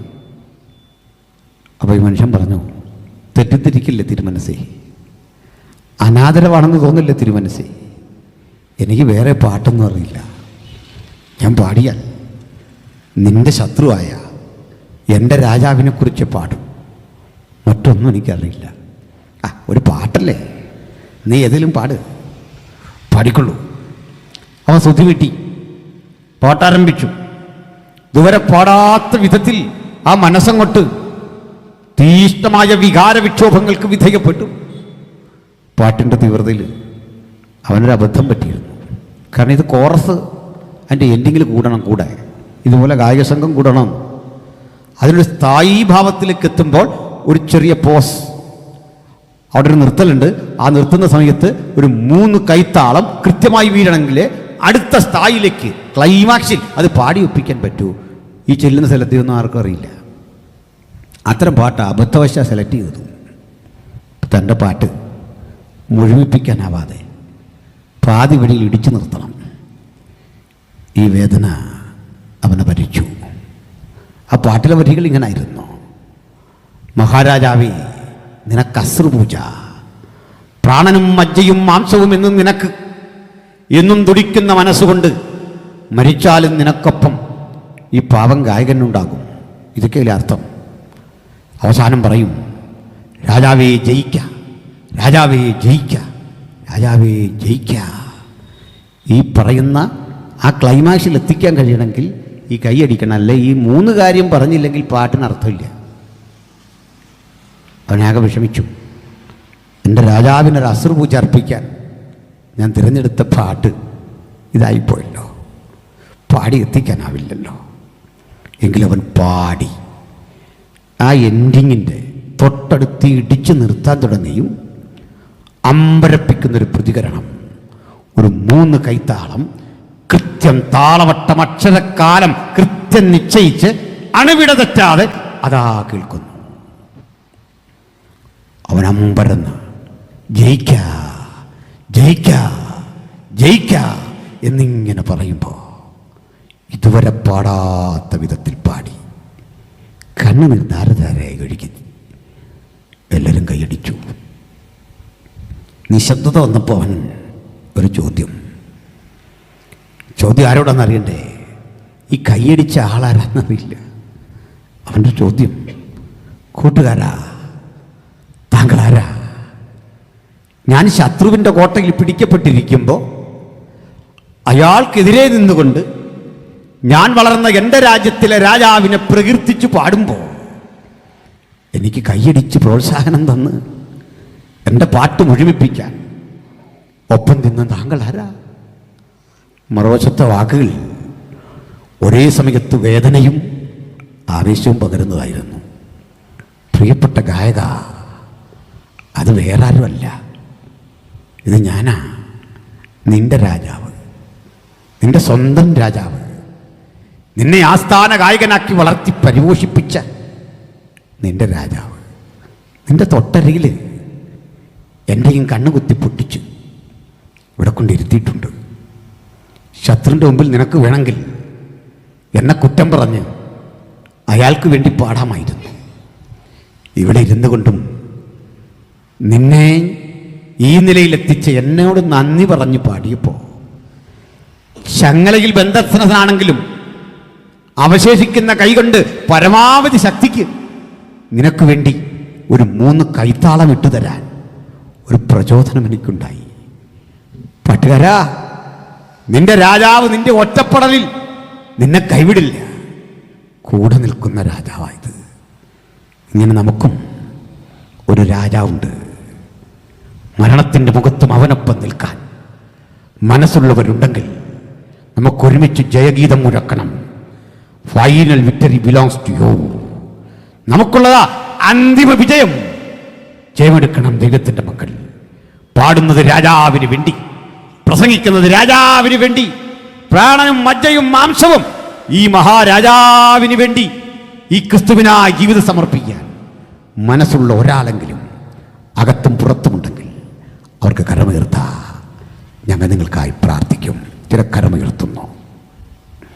എനിക്ക് യേശുവിനെ അനുധാവനം ചെയ്യണം, യേശുവിൻ്റെ മകനാകണം. ഇവിടെ ഇരിക്കുന്ന 1,00,000 പേരും യേശുള്ളവരാ. എങ്കിലും ചോദിക്കുക, ഒരാളെങ്കിലും യേശുവിനെ കൂടാതുണ്ടെങ്കിൽ എനിക്ക് യേശുവിനെ അനുഗമിക്കണം. ആഗ്രഹമുള്ളവർക്ക് മാത്രം കരമുയർത്താൻ. ദൂരത്ത് ഞങ്ങളുടെ ദൃഷ്ടിയിൽ കാണാതെ ഒരാളെങ്കിലും നിൽപ്പുണ്ടെങ്കിൽ നിങ്ങളെ കാണുന്ന ദൈവം ഇടപെടട്ടെ. ഒപ്പം ശിഷ്ടായുസ് ഇനിയുള്ള കാലം എനിക്ക് യേശുവിനായി പാടണം, യേശുവിനായി പ്രസംഗിക്കണം. ഞാൻ പ്രസംഗിക്കുന്നുണ്ട്. എൻ്റെ ചിന്തകൾക്ക് മൂർച്ച പോരാ, ആശയങ്ങൾക്ക് ശക്തി പോരാ. മരണം വന്നാലും പിന്മാറാതെ കർത്താവിൻ നാമത്തിനായി, അവിടുത്തെ ശുശ്രൂഷയ്ക്കായി വേർതിരിയണം. ആഗ്രഹമുള്ളവർക്കും കരമുയർത്താം.